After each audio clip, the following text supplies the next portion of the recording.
Hey everybody, welcome to the Players Take episode 326. I'm your host, Justin DeSimone, joined, as always, by my co-host, Montrell Rice. Montrell, how are you this week?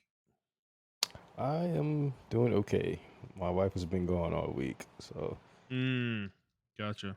Okay. yeah. So you've just been chilling, having a good old time? Sort of, kinda. Yeah, you've just been chilling. Yeah. Well, Jet's out of town, right? And I was out of town, so there's really no league probably going on. Not much. Good. Yeah. I haven't touched the game. Good. Yeah. Yeah. Well, yeah. So I was out of town. I was at the beach for 5 days, and that was good. I had a good time. Um, got my tan on. I did get a sunburn on the second to last day, so that sucked a little, but it's mostly all right now, so we're good. Montreal Final Fantasy, the Magic Final Fantasy set is out. Chaos is reigning. Did y'all buy it? Yeah, I got some stuff. I don't know if Jack got anything actually. I'm assuming some people in my group did as well, but yeah, no, I got some stuff for it and did all right on my first box. I did pretty good. I'm seeing what I'm seeing out there is that I think I actually did actually really well for the most part. I've seen some really bad boxes out there. People are like taking a bath, so that is the nature of Magic, of trading card game boxes though. Sometimes you just you don't do well. It is gambling after all. So you know, that's fun. The art on the set is fucking amazing. Like they have so Wizards did some of their own art for like the main set. But they have these like bonus sheets and kind of special printings of cards that they did with art from the games. And some of it is actual in-game art, which is interesting. And some of it is concept art from the original artists from way back in the day when the games were being made. So there's Mm. concept art from like Nomura and some of the big, like Amano and some of the big names in Final Fantasy art. And yeah, it's super cool, dude. Like there's some really awesome kind of variants of cards you can get that are really sick. So I actually got the Sephiroth that Nomura drew of Sephiroth in like his final form, you know, in the like last boss fight or whatever. Yeah. And dude, it's so fucking, it's so sick. It looks so good. So it's so cool. It's awesome to have it on like on Magic cards. So so yeah, it's been a fun experience so far. Got more. I think I have more coming tomorrow or Saturday, hopefully. So yeah, we'll see how that goes. But so that's fun. A lot going on in video game land right now, though. We are in the what is basically E3 week. Essentially, we did the state of play last week, and since we recorded last, we had the Summer Games Fest and then the Xbox Showcase as well, which we'll be going over today. So we got a lot to talk about, Montreal. So let's just jump right into it.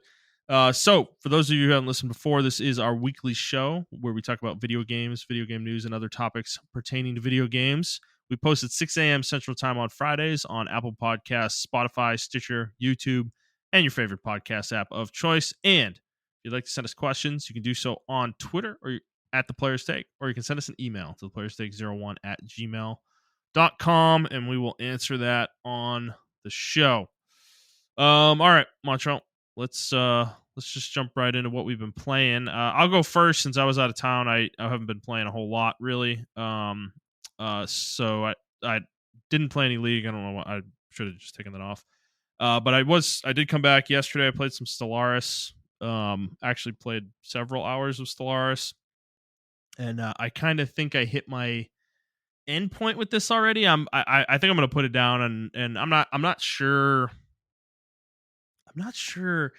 It's kind of weird. I like the game, but I feel like it's got a lot of really boring elements to it.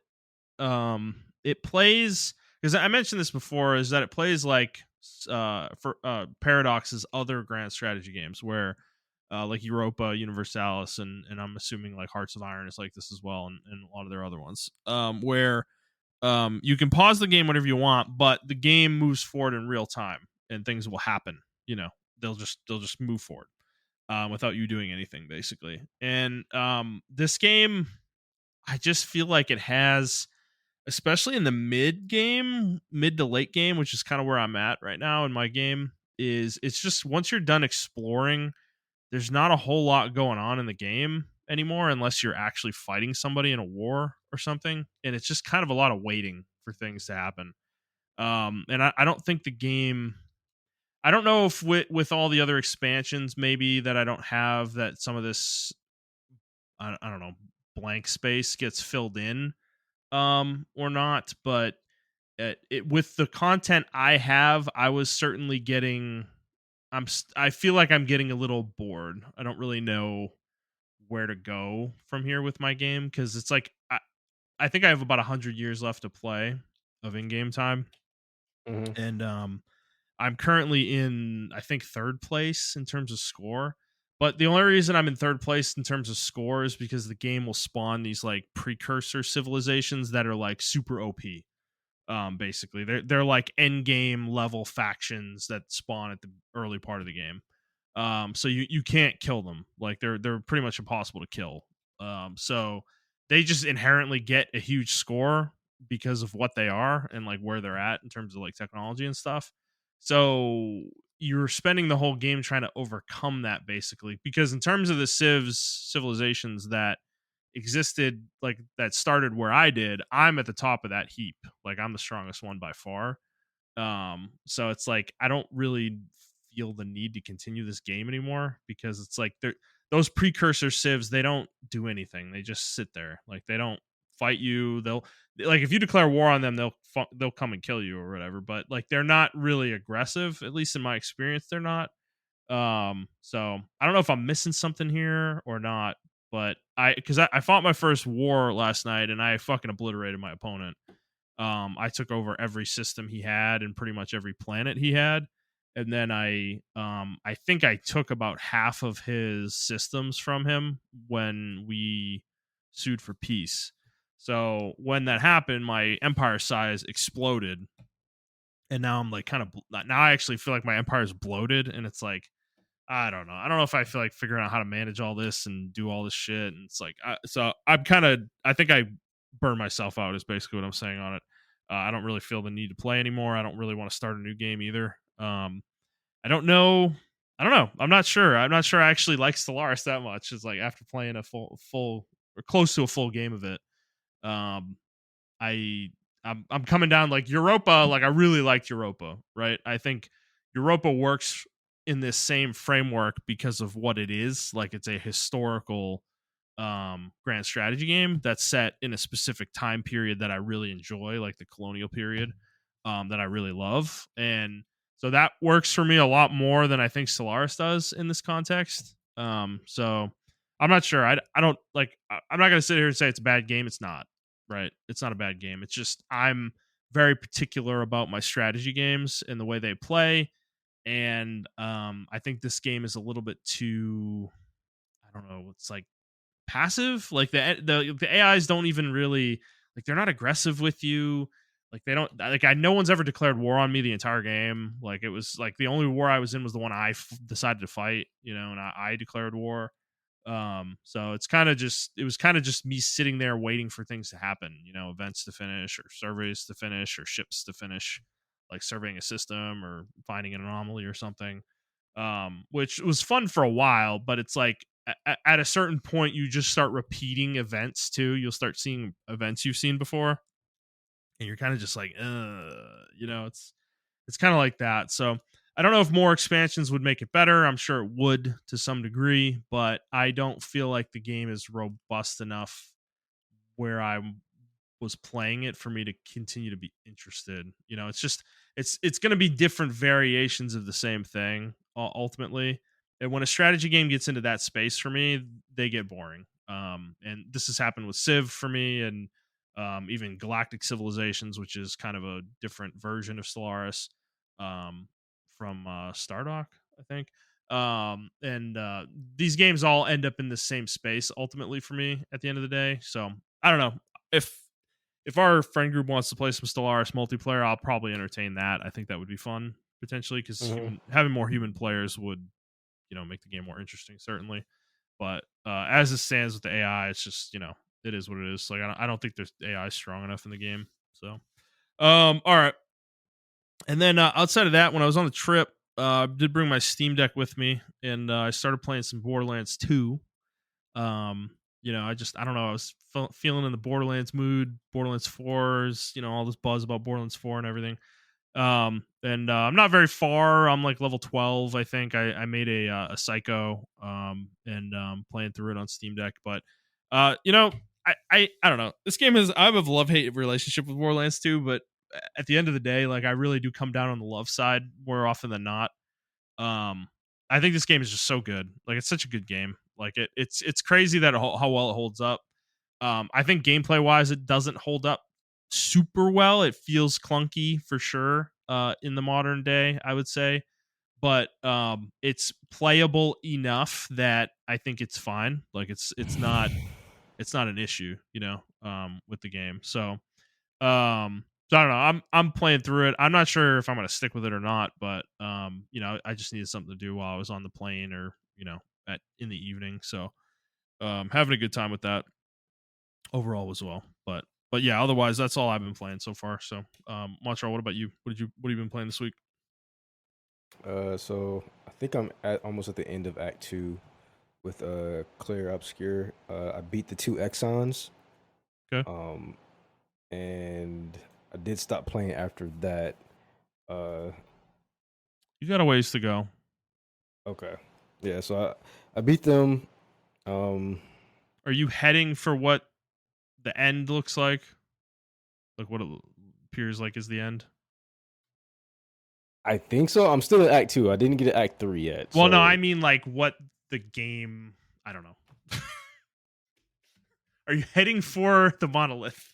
I guess is what I'm asking. yes, Okay. Yeah. well, I think so. I don't know. I got the item that helps you, you know, Yeah, I know. uh Yeah, I know where you are. yeah, Okay. Yeah, you yeah, are heading where yeah. I think you're heading. So yeah, you Okay, probably yeah. have I don't know, 5 to 10 hours to go. Um something like that. How important is the relationship level thing? um it unlocks the those like gradient attacks or whatever Okay, for yeah. everybody. They That's really the they only unlock one of gameplay them. reason to do it. Okay, But you don't need those, honestly. I don't even really think they're that strong. Well, honestly, honestly. So no, you don't need to do them. And side content wise, you really don't need to do any side content. The game is kind of built in such a way where a lot of the side content can't be done until you beat the game anyways. Like level wise, like you're not going to be strong enough to do it. A lot of it. So okay. Yeah, I might just golden path it then. yeah, I would Uh, just golden path it for sure. But the right. dungeon, there's a dungeon at the end of Act 2 that you're going towards. It's very long, like it's hours long. So Okay. that's like the big chunk of the game you have left probably. Um and then after that it's I'd say a few more hours after that till the end. Okay. Yeah, well, I'm almost done with it then in that case. Um, I don't know. The game's okay. It's still solid.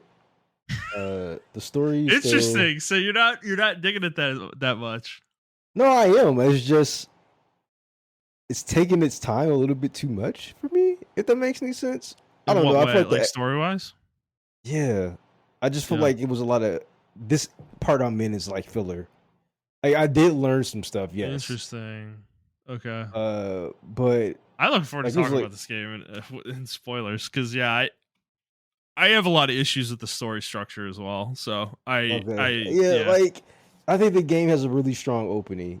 The middle part of the game, which is where I'm at right now, it's for me it's a slog to get through, because there's not really too much interesting happening. Um, Yeah, the in, game's in almost the it's like telegraphed, right? Like you know what's coming and you're just spending a long time getting there, right? Yeah, so I Like, know yeah, like those three characters or Verso and the other two characters. I know something's going on with them, right? I yeah, know something's connected to one of the other characters in my party, right? I know mhm, that. And I know all this information. I'm just want them to connect it. Like I'm tired of yeah. like the tickling my asshole. Just like do what you need to do. Like you know what I'm saying? Like They knew more than they're letting on. yeah, like Like, yeah, that shit. Yeah. uh No, I they do a lot of that in Act Two, and it is fucking annoying. And I will say, it is weird how much the party puts up with it. So I yes. don't want to get too much Especially deeper with into it, but Yeah, yeah, especially with Verso. Like he's yeah, really getting on my nerves. yeah, I'm just like, bro, if you're really never mind, I'll wait. But yeah, so that's where yeah, I'm at, and that's why it's such a hard time to get through it. Not only that, but like this part of the chapter, I encountered a lot of new enemies, so I had to learn their attack patterns. It only took me like one battle to learn it, but like yeah, even taking one battle to learn it, like your party essentially gets fucking smoked, and then you learn the attack pattern, and then you're like, okay, I get it now, or yeah, whatever. yeah.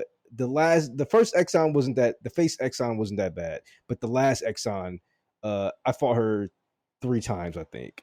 And that's because I just think she's bullshit. Like she's not even Oh well, hard. did you use the charm immunity N- thing? No, You I have brute it too. forced it. Oh Yeah, no. Okay, yeah. yeah, that's why she's bullshit. Yeah. Okay. Okay. And I learned how to dodge the charms. I Yeah. learned Yeah. I It's learned, actually not that hard to dodge, but yeah. yeah. But yeah, it was charm in this game is fucking brutal, dude. Like, Well, in that battle in particular, it's yeah, brutal because it's constant. She's using it constantly. yeah, And it's treated like paralysis, or like not paralysis, petrification, where your character's basically useless. You can't get rid of it, and they'll attack you. It's yep, like, and then when your whole party is charmed, you lose. So it's like it is really brutal. yeah. But yeah, what did you think of that area though? That area is one of my favorite parts of the game, where that Uh, boss is. Actually, I'm on the opposite end. I didn't really like. I didn't like the enemies. I think the area was cool. I Okay. just like the like. I didn't like I the mean enemies. the music was so good though. Oh man, Yeah, the music music in was that really area good. was super good. I just hated the Um, enemy variety in that area. I didn't like the enemies in that no, I area. I understand that. I agree. Well, Um, yeah. yeah. So I don't know. I think the game's really cool. So far it's like an 8 out of 10 for me right now.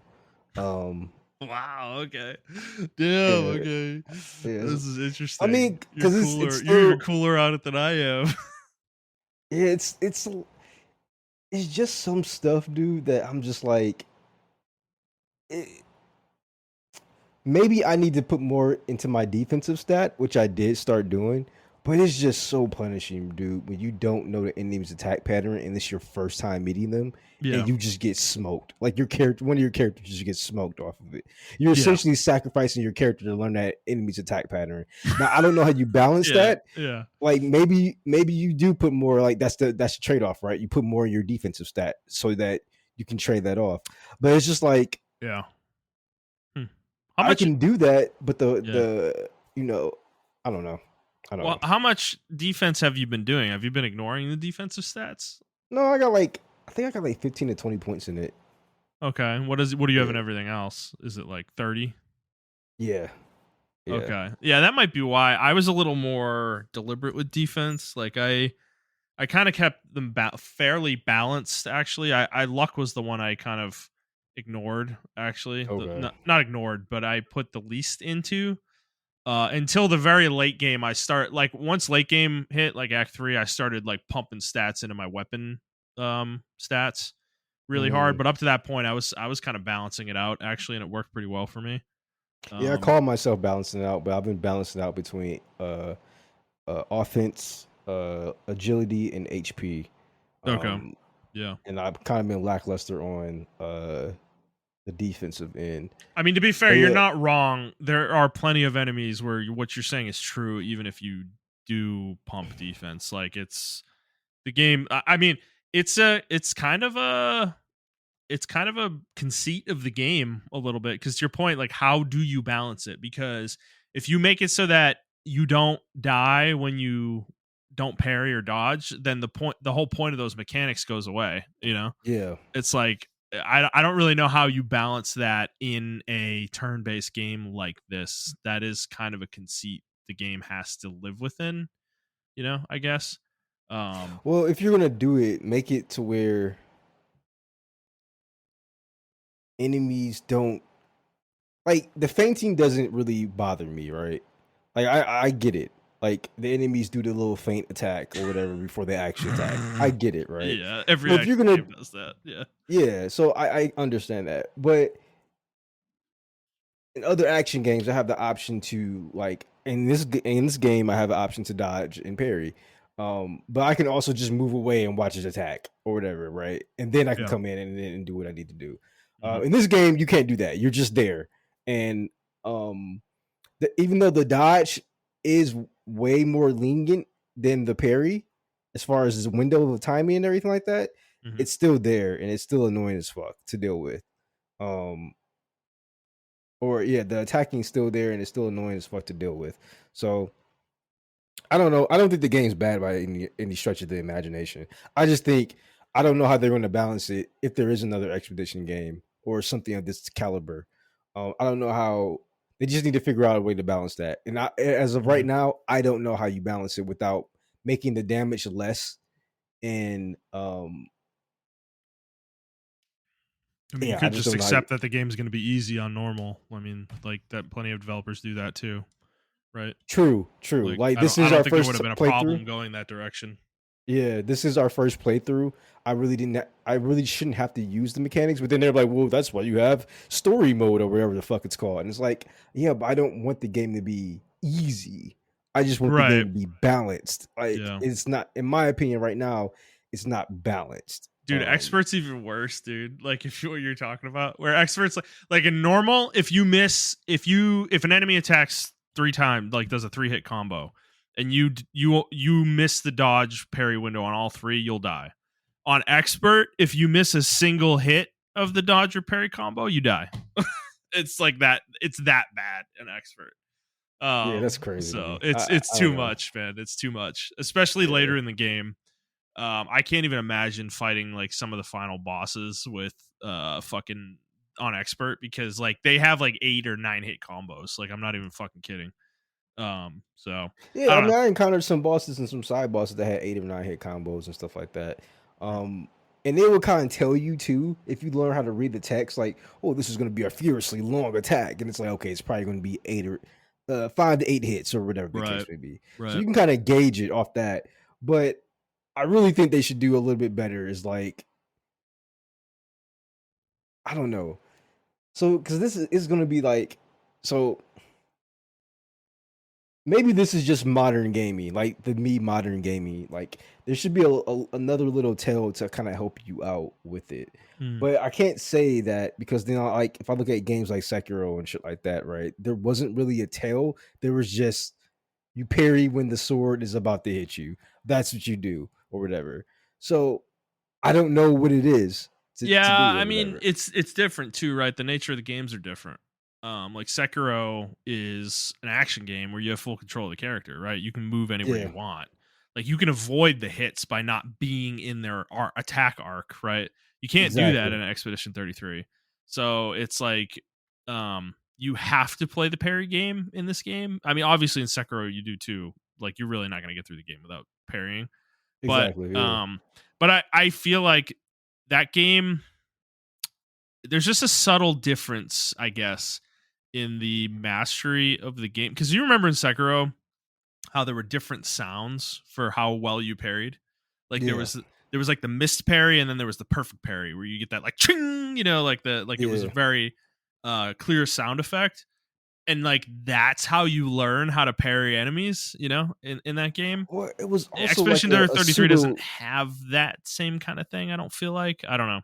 Yeah, it's also a pseudo rhythm game, right? Each Yeah, character had a right. rhythm to, and granted, Expedition they have a rhythm to them as well. It's just when I'm first encountering these characters, like you said in Sekiro, I can run up towards the enemy and then move off their arc and like watch their movements when they try to swing at me or whatever. Right. In this game, I can't do that because I am on the front line and I can't move. So I can't just watch their, whatever the case may be or whatever.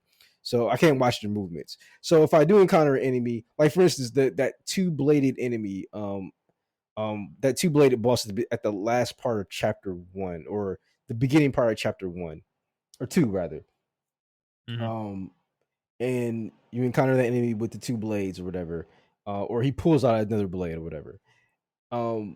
He does like a crazy 8-hit combo on you or some shit like that, and it's like, how the fuck am I supposed to know that? Like from my first time fighting it, and I just feel I inherently hate games where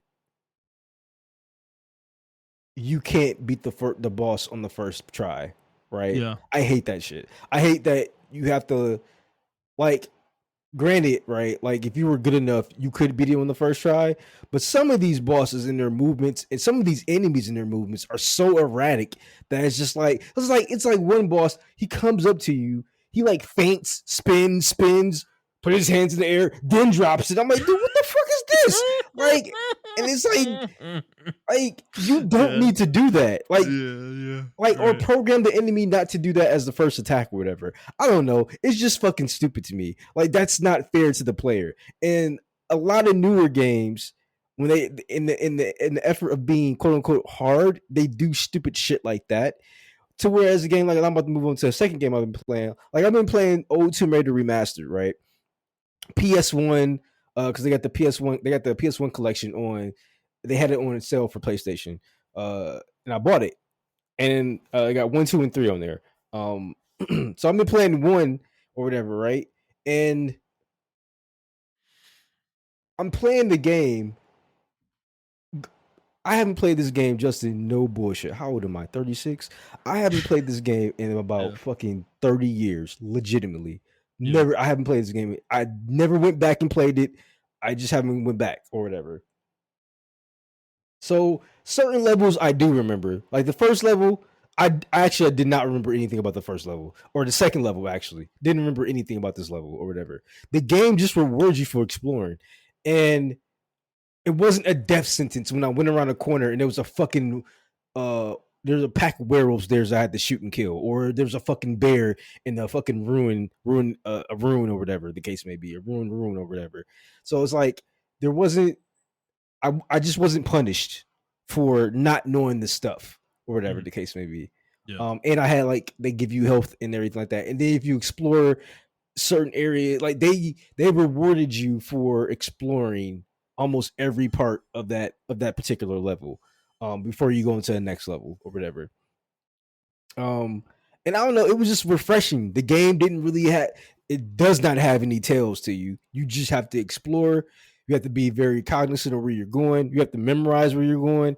I mean, if you pull a lever and a door opens, the camera will switch to where the door is opening, but Yeah. you have to find that door. Like if you pass the door in passing, oh, I remember that door, whatever. But the game doesn't tell you where to go. The game just like drops you in a level, and it kind of gives you like really good level design on where to go, if that makes any sense. But it's not like an arrow pointing to you, like, hey, go there or whatever. And then if you get ambushed by a wolf or a monster or something like that, you're not instantly punished for it. And I don't know, I just liked it was just so refreshing to play a game like that. I was just like, I kind of fell in love with the game. I was like, this is why I fell in love with Tomb Raider. Like, I couldn't remember why I liked Tomb Raider so much. And so I just played it just now. And I'm like, this game's actually fucking amazing. I'm like, I see why a lot of people like Tomb Raider again. I see why I love Tomb Raider when I was playing it. It's just really great level design, uh, platforming, and all that shit like that. It wasn't really, and on top of that, it wasn't cinematic like all these other like Indiana Jones style games are. Even the newer Tomb Raiders like that, Drake, Uncharted's like that, where like they tried to be like, oh, we got the platforming, we got everything, like we got the Indiana Jones feel. I don't feel like Indiana Jones when I'm playing those games. I Right. actually felt like Indiana Jones playing this. I was exploring a rune, or a tomb or something of that nature. There was no music. All you heard was the ambient sound effects going, your footsteps going. If you There's not an now arrow pointing where to go. there's not an arrow pointing where to go. Now, if you slow down enough, you can actually hear like sometimes the wolves like howling, or you can hear like footsteps or whatever. So you're like, okay, an enemy's coming or whatever the case may be, or enemies Mm-hmm. around the corner. But like there are no like they may like we find certain secrets or get to certain rooms, they may play a music temporarily, like like a 1 minute cue of some music and then it's gone and then it's back to silence again. And I don't know, I like that type of shit. Like I'm in a room and I legitimately felt like I was by myself. The game is very atmospheric. And I'm like, man, I really forgot how atmospheric this game was. Like this game makes you feel like you are alone in the tomb and you're trying to figure shit out. You're doing puzzles, you're doing platforming, and you're doing shooting and stuff like that. And I'm like, for this game to come out in like 95, 96 or whatever Yeah. is actually mind boggling. And I understood why people liked it or whatever. Mm-hmm. So yeah, then I've been playing No Man's Sky. I don't know what to say about this game. This game took me by surprise. I saw, um, I am not a big. I think both of us are not big gatherer, harvest gathering gamers or whatever, right? But it's something about this game, Justin. Yeah. I'm just like, this game's really fucking fun. I mean, like, I don't hate those games. I just need them to be done well, Like yeah, I find them very they can be very relaxing. yeah, and this game is very relaxing, but it's also just very fun. Yeah. Um, Now, I mean, obviously, we're 9 years removed from this release date. I can only imagine this game on release date. It's probably fucking terrible. It was terrible. I mean, we didn't play it, but we heard the stories about it. Right. Um, Yeah. we weren't doing the podcast when this game came out, but it was some updates and stuff like that during our podcast or whatever when we were talking about the game. Um, but yeah, like 9 years later, I think this game's really good. Um, I really love the surface. I couldn't help but think this is probably what Mass Effect Andromeda was going for, where you can go from the surface to the space Mm-hmm. seamlessly. Mm-hmm. Mm-hmm. Um, the game has some combat in it. What's very interesting is the space combat. I think the space combat is really fucking cool. And like the ground and air combat. So the ground combat's ass. Like it's just like you got a little mining gun and you can shoot a laser or whatever. Like at least that's the starter gun I got, right? I think you can get Yeah. more stuff. Uh, but like the air combat is really cool or whatever. Right. And you got different things where you got shields. You can I think you can actually deploy flares and everything. Like I'll be mining it happened to me a couple of times actually. I found this like random outpost on the planet, so I was about to go explore it, but I think somebody was protecting it, and one of the NPCs, because I'm not playing like you. So that's another part of the game. Like I unlocked the part of the game to where I go into a hub and there are other people there, like actual players. Oh I yeah. was like, oh, this is really fucking Nice. cool. And you can team up with them or and do like little missions, or you can invite them to your instance or whatever. Or you can just leave the station again and go out flying and shit like that. And then like the majority of your instance is a majority NPCs unless you invite another player in. Um, some and then if you have your instance open, other players can join. And you can actually edit your instance to where they can't build anything or they can't do anything, or they can do stuff to your world or whatever. Um, but yeah, so I'll be mining and stuff like that, like mining asteroids and stuff like that. And I got attacked by like pirate ships and shit. Like that was fucking cool as fuck to me. There was like I said, there was an outpost on the planet that I was trying to explore. It had like some kind of sentinels. It called in fucking two dreadnoughts to kill me. So I jumped Nice. in my ship and I flew off. And then I went into hyperspace, went to another planet. The fucking dreadnoughts followed me to the other planet in hyperspace. And then I hyperspaced again. To like where one of the space colonies were at, and they had like defenses there, and then like it was like a little mini air warfare or space war there, and then everything dissipated or whatever, and Mm-hmm. the NPCs like backed off or whatever, and I was like, this is all non-scripted. This is just like random shit that happened. I'm like, this is fucking cool as fuck. So you can definitely like do other shit in the game besides like mining and harvesting and everything like that. I'm still following the main story of the game, so it does have a main story. Um, and yeah, I think the game's pretty solid. If anybody's like nervous about getting into No Man's Sky, I think it is pretty slow the first like hour or two, but then if you like these type of games or just like trying to open up to it, you gotta put yourself in the mindset to open up to it and then just play it.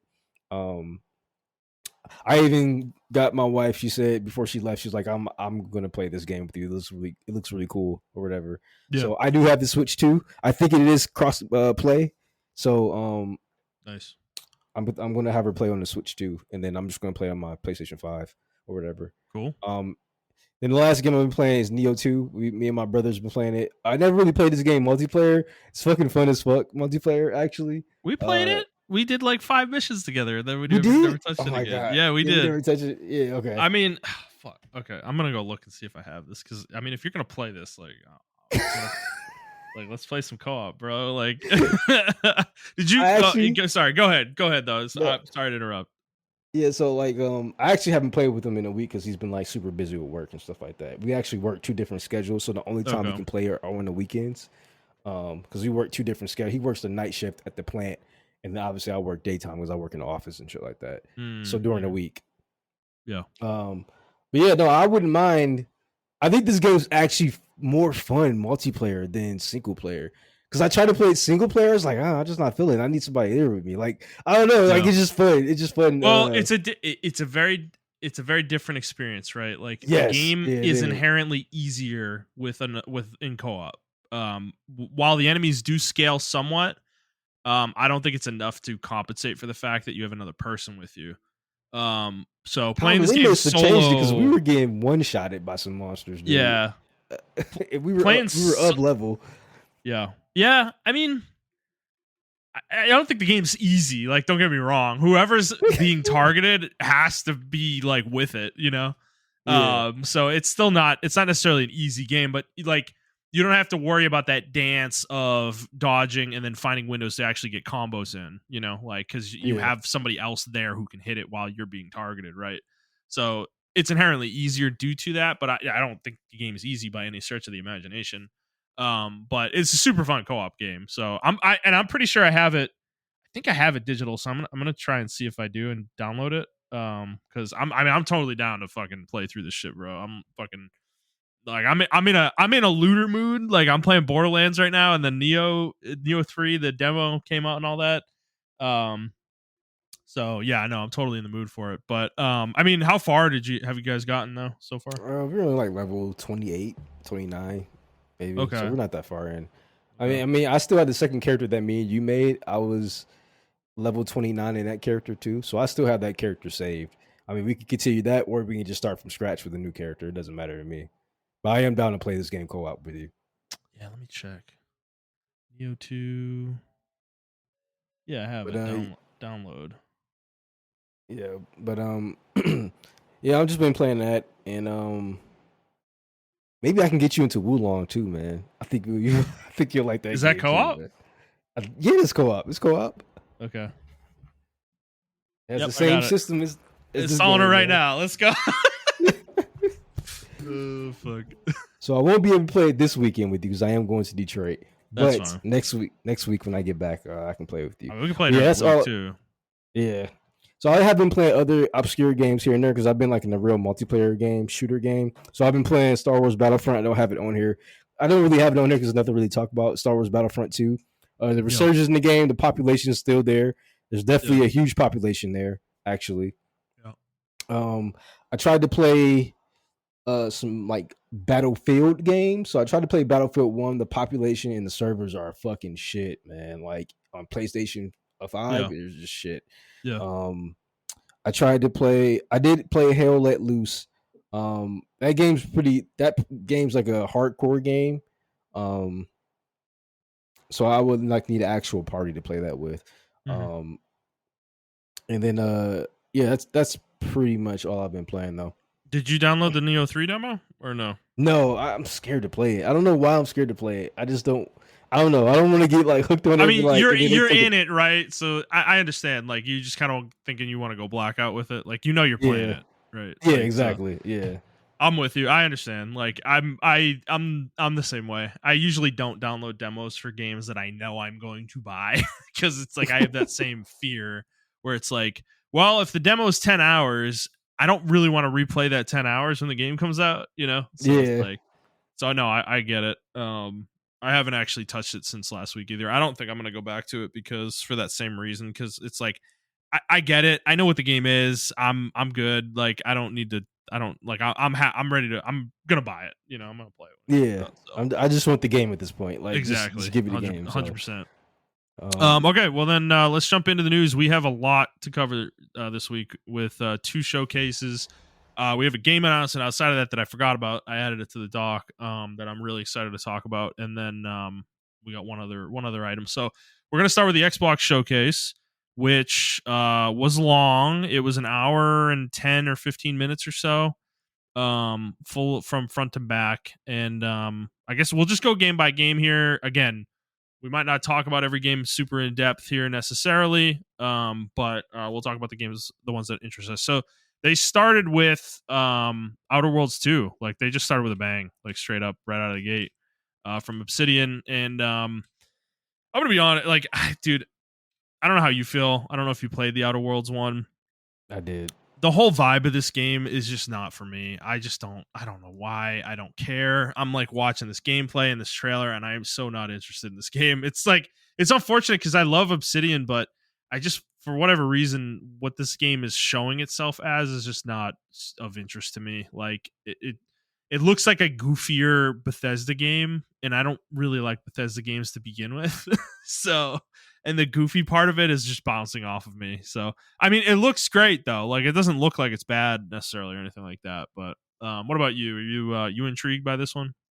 No, I guess like you said, I don't think the game's bad at any stretch of the imagination, but I did put like maybe 5 to 10 hours into Outer Worlds 1, and I was just Hmm. like, I can't get into it.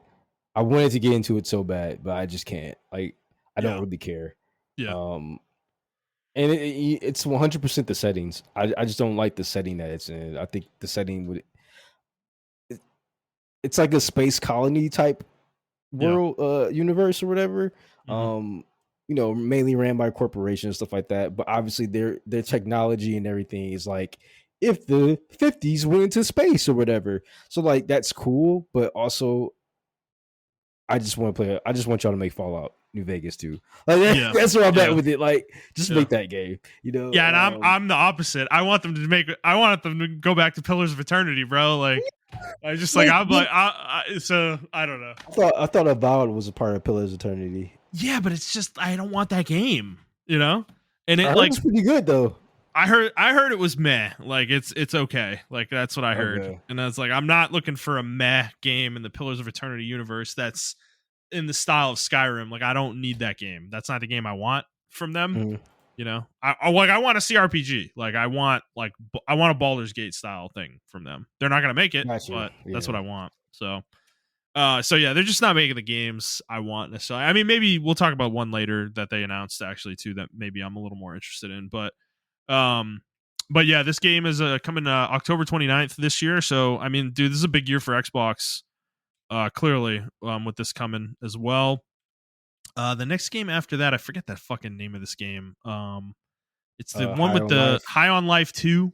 This is the game with the guns that like talk. It's like a comedy game or something. I'm kind of genuinely surprised there's another one of these coming out. I didn't really get the vibe that the first one was significantly well liked. So, but here we are, I Yeah. guess, you know. What's crazy is a lot of people did like it. Like it has a Yeah. cult following, I would say. I don't think a lot of people liked it, but it has a cult following. Mm-hmm. Especially people who like Rick and Morty. Like I'm not a big Yeah. fan of Rick and Morty, so the humor of High on Life is written by the same people who did Rick and Morty. Yeah. And I'm just not a big fan of that humor at all. So um Yeah. yeah, it just passed me up. So Well, it's coming this winter. And I think it's going to be on Game Pass as well. Day one. So after that was a Plague Tale Legacy Resonance is what they're calling it. A Resonance, a Plague Tale Legacy, I think is what it's actually called. It's coming in 2026. This is a prequel to a Plague Tale, the first two games. From what I saw, it is the female lead. I think it's set like 10 or 15 years before the first game, yeah. something like Uh that. So.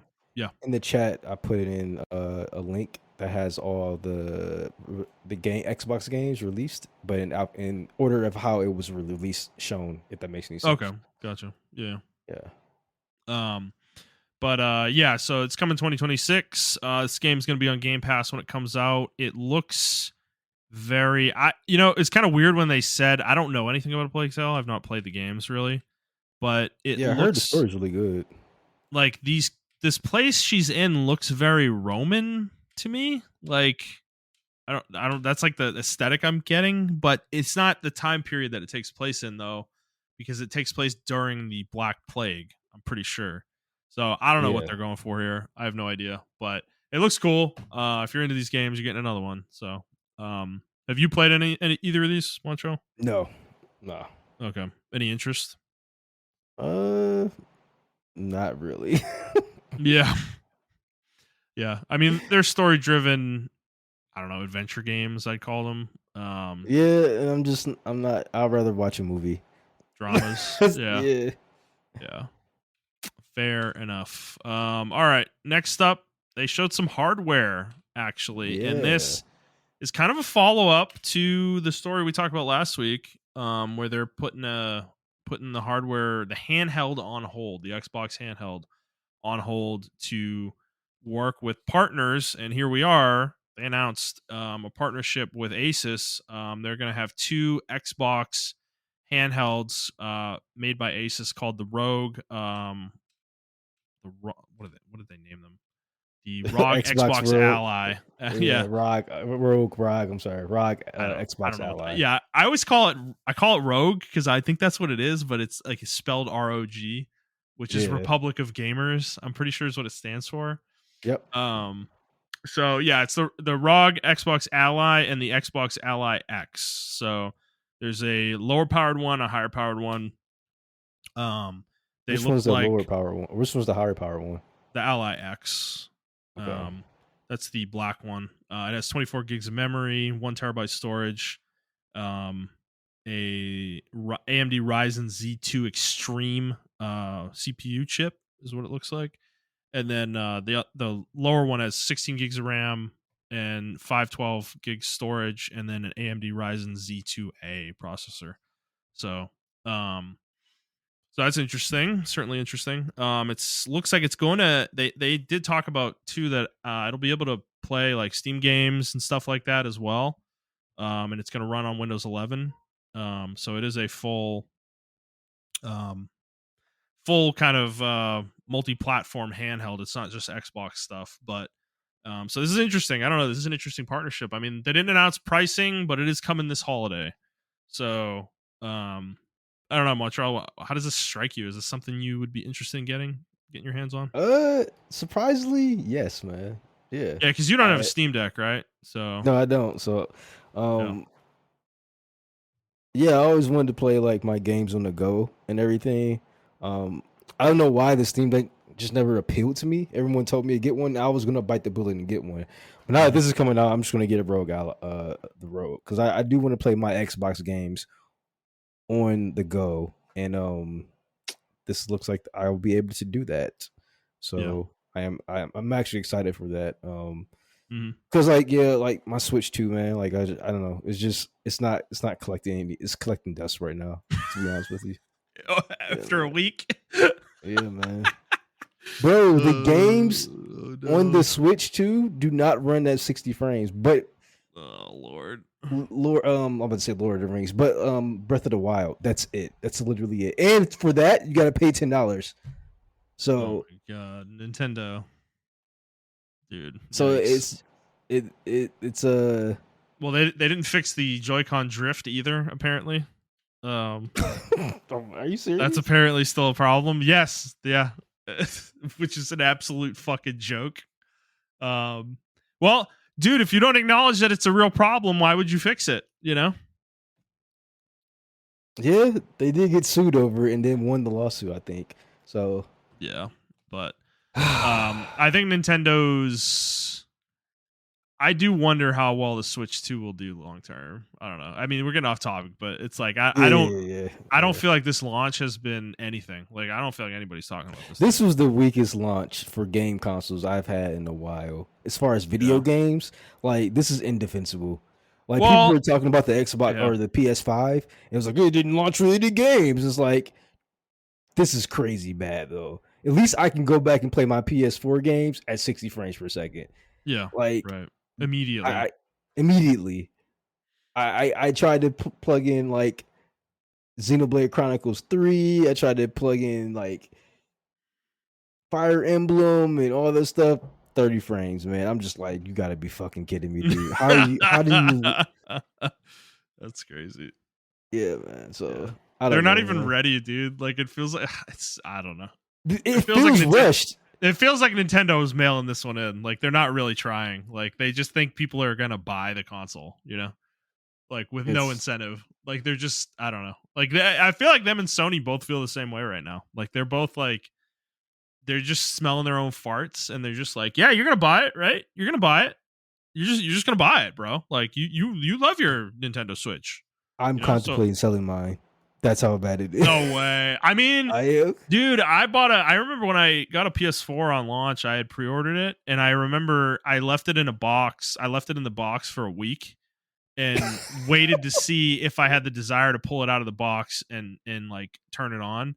And the desire never came, so I just went back to GameStop and I returned it.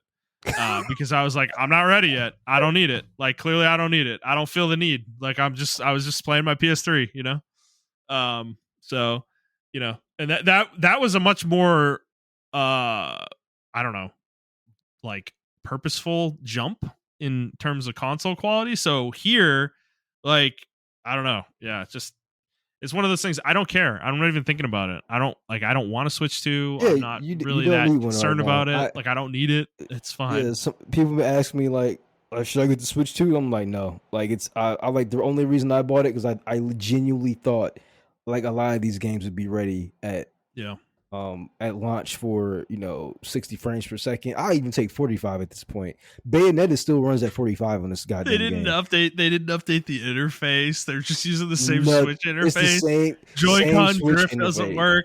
They put this bullshit film over the screen that apparently is like you're not supposed to take off. That like Well, what's funny too? it's like what the hell are they doing, I was man? opening my box or whatever, right, from Yeah. Amazon, and if I had, like, if it was like 2 millimeters too deep with the box cutter, I would have scratched my Switch screen Yeah. Oh yeah, because like you heard about the GameStop in Jersey that was like stapling the receipt to the box or whatever and yeah, broke because like everybody's screens. Yeah. when you open the box, the screen is looking up right there. There's That's nothing. crazy. There's nothing That's protecting the box. insane. That is so and insane. that box is paper thin, so like you can literally like scratch your screen up if you're trying to open up a box cutter, like if it's in the Amazon package, because the Amazon package covers up the original packaging.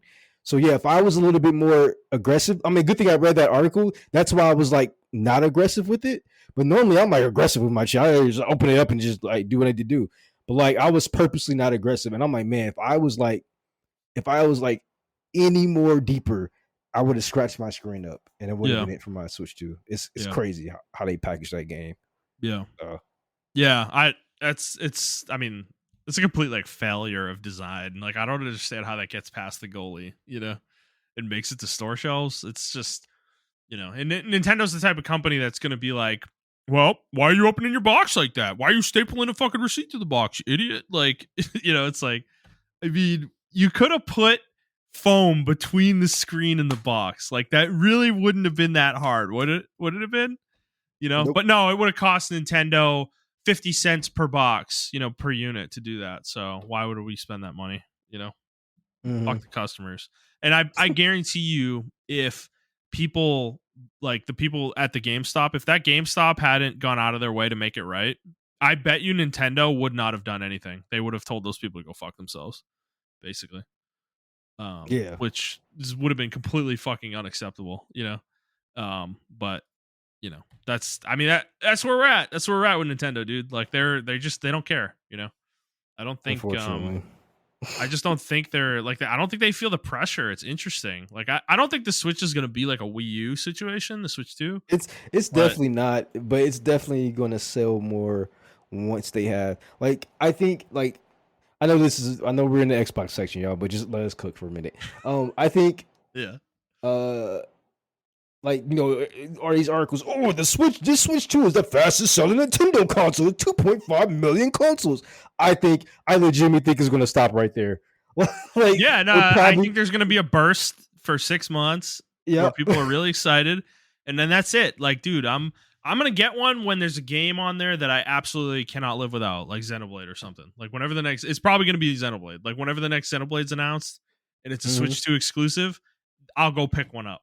At that point. Yep. But until then, like I'm like, whatever, dude. I don't want to play Mario Kart. None of my friends want to play Mario Kart. Like I would fuck around with it and have a good time, and it sounds cool and all, but it's just I'm like, whatever, man. I'm not that excited about it. So I think that's the bring it back to Xbox. So that's the reason I think them and Sony are looking into these devices, because this space exists. There is space here for them. It's not huge. Like they're not going to sell 20 million of these things probably, but there's money to be made if they want to make it. And I think that's why they're kind of working on stuff like this. And we're working on their own, but they might not need their own. Like this thing, it might as well be the Xbox handheld if it works well and runs well and is integrated well with the Xbox console experience. Then this thing may as well be the Xbox handheld. It's just not made by Microsoft. So I think it's a smart move. I think it will be pretty well. I'm expecting it if it's a good piece of hardware and it runs well and it works well with the consoles. Like I think this thing will actually be pretty popular, honestly. So I think it's a good move on Xbox's part. After that, we had a blood of Dawn Walker trailer. It's kind of a weird. That's weirdly worded, the name of this game, but this is the game from the former Witcher 3 director, his studio. And What'd you think of this game, Montreal? Are you excited? Uh, this game looks okay. Okay. Yeah, this Uh, trailer actually did more harm than good for me. Like, yeah. I feel like they were hiding gameplay. Like they didn't want to show the gameplay, like the combat. Because there's a section towards the end of the trailer where he's in a combat, like going into a combat with like 3 enemies, and then it cuts like 4 times into different encounters from that one. It's not like it's not seamless gameplay.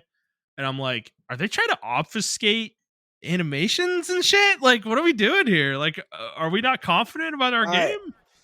Like, so I think there's another game. Is it on this list? It's not on this list. I think we talked about it last time on the PlayStation 1. Actually, let me just make sure. I'm sorry. Yeah, well, it's not. All right, so yeah, yeah, another game that did this shit, and people are getting mad at me on my Twitter because of this shit, and I keep calling the game out, and they're like, Montreal, you can't call the game out, whatever, and I'm like, dude, no, this is bullshit. So, Onimusha, Way of the Sword, keeps doing that shit oh, too. yeah, I watched the game. I watched the footage from it, bro. They literally can't go 1 to 2 seconds without. There's gameplay they're showing, and they're cutting the gameplay. And I'm like, why can't I just get like 30 seconds of unedited gameplay footage, bro? Why are you scared to show your game? Like this is making me nervous now. Like yeah, Capcom has right, never done this before. right, Like right. it's making me nervous. So yeah, I'm watching this trailer and I'm seeing like I didn't notice it at first until you just said that just now, and I'm like, yeah, they're doing the same shit Onimusha's doing. Like they're Yeah. scared to show their gameplay. No, I wasn't sure because the cuts, the transitions are actually decent. Like it looks like it's a similar area slash encounter, but when you like go watch it frame by frame, it's like, yeah, they're cutting it. Like what are we doing? Like they're making it look choppy, and I'm like, dude, this game. I was like excited about this game, and now I'm kind of like questioning it. I'm like, is this like is there something going on behind the scenes here? Because yeah, I don't know. I'm questioning it a little bit more. So we'll see. It's coming in 2026. The concept conceptually is very interesting. I'm still very intrigued by the game, but I just need to see a gameplay. I need like a gameplay trailer or something to like really sell me on it though, for sure. At this point. So all right, and then after that was Super Meat Boy 3D. Montrell, you ever play Super Meat Boy?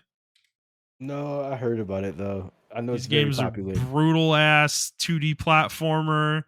I never played them myself, but they are very goofy games. The brutality of it is crazy because I think it's like a one hit kill type of game.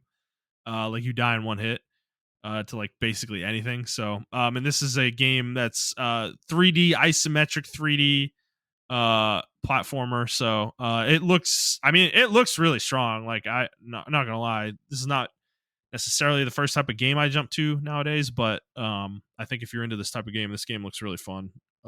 Honestly, so and it's coming early 2026. It's going to be on Game Pass as well. And yeah, looks good. Any interest in that one, Montreal, or not really? No, not really. No. Okay. All right, and then Ninja Gaiden 4. We got some more on this next. What do you think of this one? Excited? Yeah, so the thing is, like, I don't have too much to say because I said it the first time it was released. This game looks fucking awesome. Also, they showed like at least 10 to 15 seconds of uninterrupted gameplay. So I know what the game's gonna look like. Multiple times, actually. Multiple Yeah. times actually. And on top of that, Oh my this is god, going to yeah. be this is going to be different from the other Ninja Gaidens because this is going to be made with platinum style of combat. Yes. So Yep. this is going to be more akin to like the Bayonetta, Metal Gear Revengeance, and like even like a little bit of Devil May Cry as well. So Yeah. the older Ninja Gaiden games, even though those are action combat games, those are more technical. This one's going to be more freeform in the way you can do your combat. So I'm going to be interested to see what they do with it for sure. Yeah, I think the first time this game was shown when it was announced, we were more under the impression that Platinum was playing partner, where they were like, they were kind of supporting Team Ninja. I actually think it's the opposite now. I think Platinum is the lead developer on this game, and Team Ninja is just like, they're like making sure everything's good. Yeah. Yep. That's more the vibe I'm getting now. So that's interesting. Yeah, so it's gonna be like a real platinum game with with Ninja Gaiden is going to be interesting. Actually, I mean, the game looks really good. Like we were saying, no, there was actually some uninterrupted gameplay in there. We got to see a good number of combos and kills and stuff. And yeah, I think it looks really strong. So, but this game is coming October 21st this year as well. It's also going to be on Game Pass, which is interesting as well. So yeah, looking forward to that. And then okay, Montrell, dude, this next one, like, I don't know if this is just me, but does the way Xbox talks about their games like annoy you? The way it annoys me, because like, dude, the way they talk about Indiana Jones and the Great Circle, like, hold on, I'm playing the trailer right now because I'm like, I need to remember the exact wording they used. It was, this is so bad. I was sitting here like I literally was watching it like cackling because it was so ridiculous. They were showing like all the review scores, like 5 out of 5, 10 out of 10, like game of the year, fucking, contender or whatever. And I was like, are we like serious right now, Xbox? Like, are we really sitting here saying that this is like a game of the year fucking level game, Like, we're gonna pretend that it's in that echelon, It's like, I don't know. I didn't play the game, maybe it is, but no one I've heard talk about the game talks about it like this. So I just think Xbox is so obnoxious. Like, they get any amount of praise and they just take it and run with it, It's like I just think it's ridiculous. Yeah, no, like they do kind of go head out with their games. Like, this is the greatest game ever, and you will love it. Well, they do it It's later like, with Gears of War. That one made me laugh too. I'll find it when we get there. But yeah, I don't know. yeah, I think it's funny. Yeah. Oh, So sorry, I didn't set the backdrop correctly though. Indiana Jones and the Great Circle, The Order of Giants is a DLC, a story, a DLC. It's coming out September 4th. Neither of us played the actual game, so I don't think we're checking this out specifically. But Montreal, was this game of any interest to you, or to your point Uh, earlier when you were talking about Tomb Raider? This is the kind of game you don't want to play in the modern era. yeah, I think this is the kind of game I don't want to. I understand the appeal of the Uncharted slash modern Tomb Raider like Design, yeah, Indiana design, and I understand it. It stems from like Indiana Jones, and um, I love Indiana Jones. Actually, I actually love the movies. But I don't feel like I want to play a video game in that universe anymore because I've already played 2 video games like that in the universe. yeah, Um, or not in its universe, but like akin to that. Um, and it's just like, and it's first person. I'm not really big on that yeah, aspect of it as well. yeah, Um, which was a choice. I understood why they did it because we already had Uncharted, which is third person. So I understood they had to do something to stand out. But I think that's a choice. yeah, Um, yeah, so I don't know. I might buy it used or not used, but like when it's on sale or something like that. But it's not like a first day buy for me. I don't really like the cinematic experience type thing or whatever. yeah, I do like it, but I'm over it. I'll say that. yeah. Okay, fair enough. All right, next game. This one. So, Beast of Reincarnation. This is from Game Freak. Yep. Like, I was like, what? I was like, really? Okay. It appears to be a third person, I want to say Souls don't like action don't say game. so like. Don't say Sort so of like. what it kind of looks like it's going for. I don't know. Not Souls like. I'd actually say more like Action Stellar maybe. Blade. Like, Yeah, yeah, I can do that. I can do that. yeah, More Stellar Blade-ish. yeah, Um, it's trying to blend that action, that Souls act, and then like character action combat yeah, that we see with like yeah, akin to like Bayonetta or something like that. It's trying to blend that. That's what it looks like. But I mean they're just action games at this point. yeah, I sure. am tired of everyone calling them so not you, but like the actual people in the You industry. know what I Every mean game when I that comes, say that? That's what yeah, I know. they're going for. That's not what I think it is necessarily. Like, Yeah, yeah, so I know what you mean. Sorry. yeah, no, like I definitely understand that, or whatever. But yeah, I don't know. This game looks actually pretty good though. It looks rough, but it still looks good. Yeah, okay. I wasn't alone though. It looks rough. Like, there were It looks frame rough. drops all over this trailer, dude. Like, Yeah, it definitely which looks is, rough. yeah, it's crazy that they like put that in there. But um I mean, it's coming 2026. It's also going to be on Game Pass too.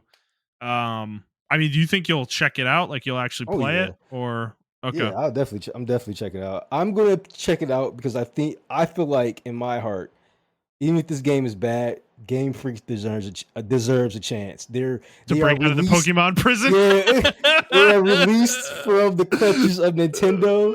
Yeah, yeah. When I saw Game Freak, I was like, no fucking way, I me dude. too, bro. I was like, what? I needed to go look. Like, was that like somebody's publishing? Like, are they publishing something? Like, what? I was like, no, they're making the game. Okay. Interesting. So, Yeah, no, like it's actually hilarious. Because I don't because if you look at the other games, right? I think their last game with Nintendo was it Scarlet Nexus? Was it Scarlet Nexus? Wow. Scarlet and Was it Violet, you Scarlet and mean? Violet? Yeah, Yeah, was it Scarlet Violet? Okay. which was awful. Yeah, and it kind of explains why, why Well, and we it haven't was gotten awful. we haven't gotten a Pokemon game since then, have we? I'm trying to think. Uh, well, the next Pokemon Um, game is made by Pokemon Company. yeah. Oh. Yeah, see, Like, I have noticed they been that. cut out? Are you saying? Or you think they Yeah, got cut out? I think they're done, man. Because, I yeah, think this like is it. Scarlet Violet came out in 2022, November 2022. Arceus came out in January of 2022, and we have the new Arceus style game coming. But is that coming from Game Freak? No, I that's think coming from so. Pokemon Company. Pokemon. What is the new one called? Yeah, I think it's called the Pokemon Company or the Pokemon Game Well, what's the new Studio. game? I'm forgetting what the new one's Oh, called. fuck, you're right. I forgot. Damn it. Fuck, man.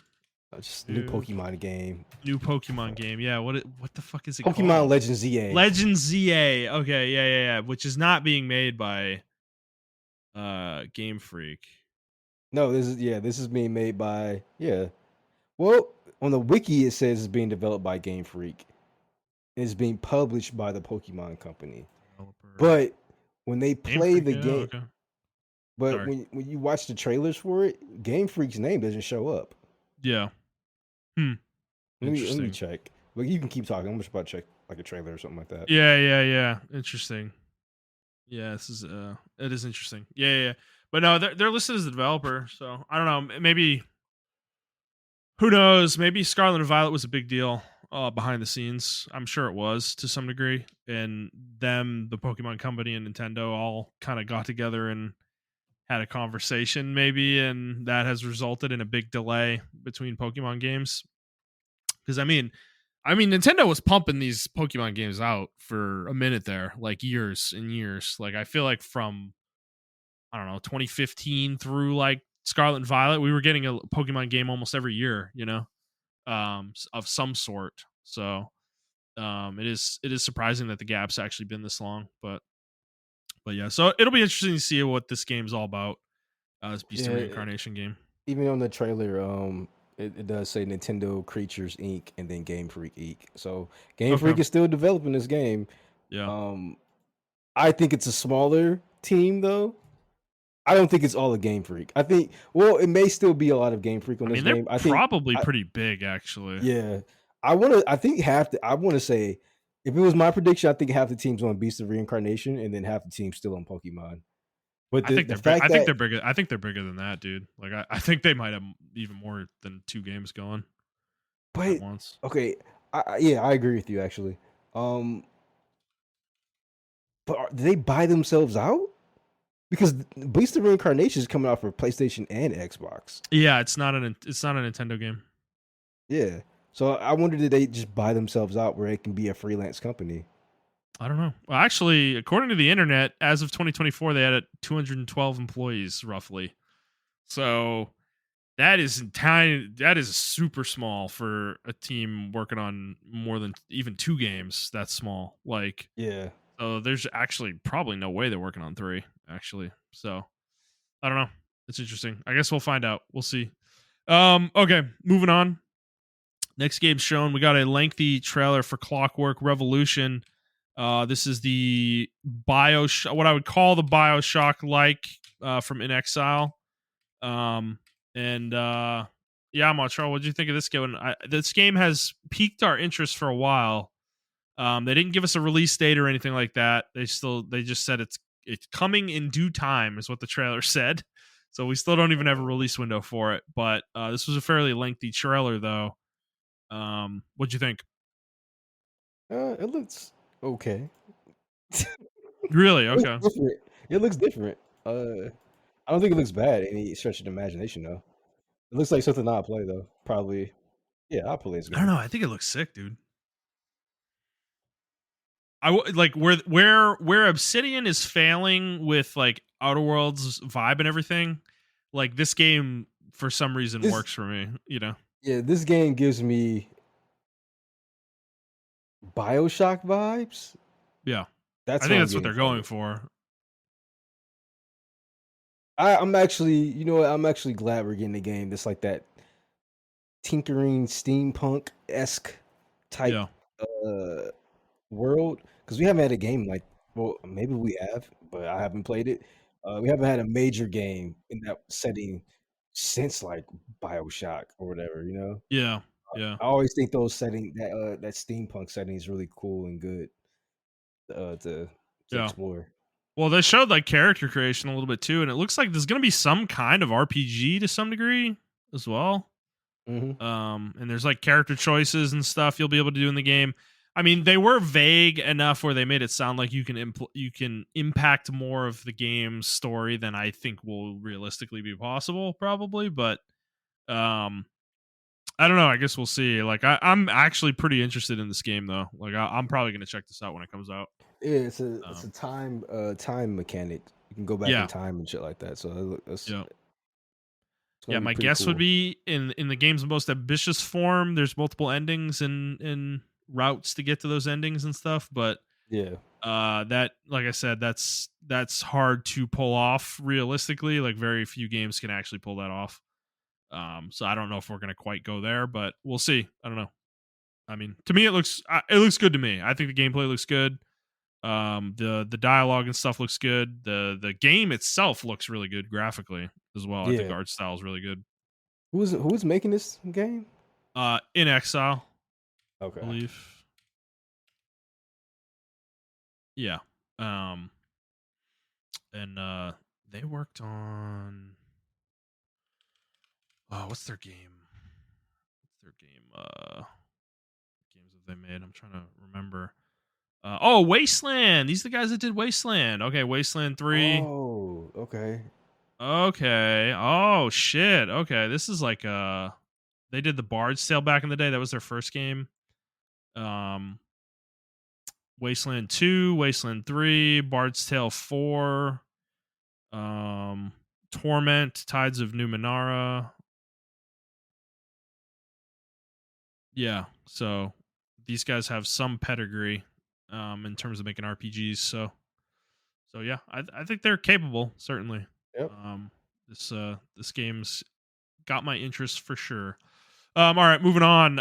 Back to Obsidian. So we had talked about them talking about another game. And yeah, dude, they announced Grounded 2. So I was surprised by this because like I didn't feel like Grounded 1 is like some huge hit or anything It's a, like that. it's a huge cult hit. A lot of people play this game. They just Well, don't say they me play and the you have game. been interested in it too. Like honestly. But apparently I think they said the reason they're making this is because the first game was kind of like running out of space. Like they needed to like expand the scope of the game in order to kind of keep building on it. So Okay. that's why they're making Grounded 2. Um and I don't know, it's coming July 29th. It will be in early access, it looks like, when it comes out, and it will be on Game Pass as well. But I think my Game Pass will still be going at that point. I'm probably gonna check this out, dude. Honestly, I don't know. I've been like interested in this game for a while. You know, like the Honey I Shrunk the Kids as like a survival game is like a fun. It's a really fun concept. I don't know. I love the idea This, of it. yeah, it's funny. This game was definitely made by millennials because Yeah, no yeah. Gen Z person knows what the fuck Honey I Shrunk the Kids is, bro. They don't. Like no Gen Z person. That's why I'm Yeah. surprised this game actually took off because I'm like, y'all don't even know what that fucking movie is, man. But it's a good So idea though. It's like it is a good it's idea. just a good concept, you know? So I don't know, man. I might check it out. I think this could be a fun co-op game for us, and maybe if we can convince our group to play, you know, might be fun. Because you can like I think you can like build like fortresses and shit and stuff. Like it's like Yeah, there's a lot to this game from yeah, what I've heard about it and read about it. So I don't know. Yeah, it looks interesting. A lot more intrigued about this than I am Outer Worlds 2, personally. yeah. So but yeah, so yeah, that's coming July 29th. And then after that was from Bloober Team, a new horror game called Chronos: The New Dawn. I don't have much to say about this. Did you I know you any don't. interest for you? Yeah, it looks cool. I don't know. You gotta be hit or miss with horror games. I can't say too much because I don't. I mean, yeah, I don't know. It looks okay. It looks like a Resident Evil wannabe. no. It looks like a Dead Space wannabe. To be honest Dead with you. Space, yeah, actually that's a good Yeah. call. Yeah, probably a good call. Um. Yeah. And yeah, you just gotta be careful with some games like this because we all thought what was that one game? Forgot the name of that fucking game actually. Oh shit. Made by the old Dead Space team. We thought that game was gonna be fucking cool, and it wasn't. It was actually bad, really bad. Dude, so this is a Um, part of this trailer that's making me laugh though a lot. It's like 313 or 312 3112 on the showcase video. There's a part where he's shooting this monster in the belly and the belly's just jiggling when he shot, and it's hilarious. I can't stop watching it. It's so fucking funny, dude. Uh, it just looks like he's like took his hand and he's just jiggling the belly up and down. It's so funny. Unintentional comedy. But yeah, I'm not interested in this. This is not my type of game. You think you'll play it? Yeah, I'm definitely gonna play it. Okay. So It's coming this fall, 2025. Not on Game Pass, that one.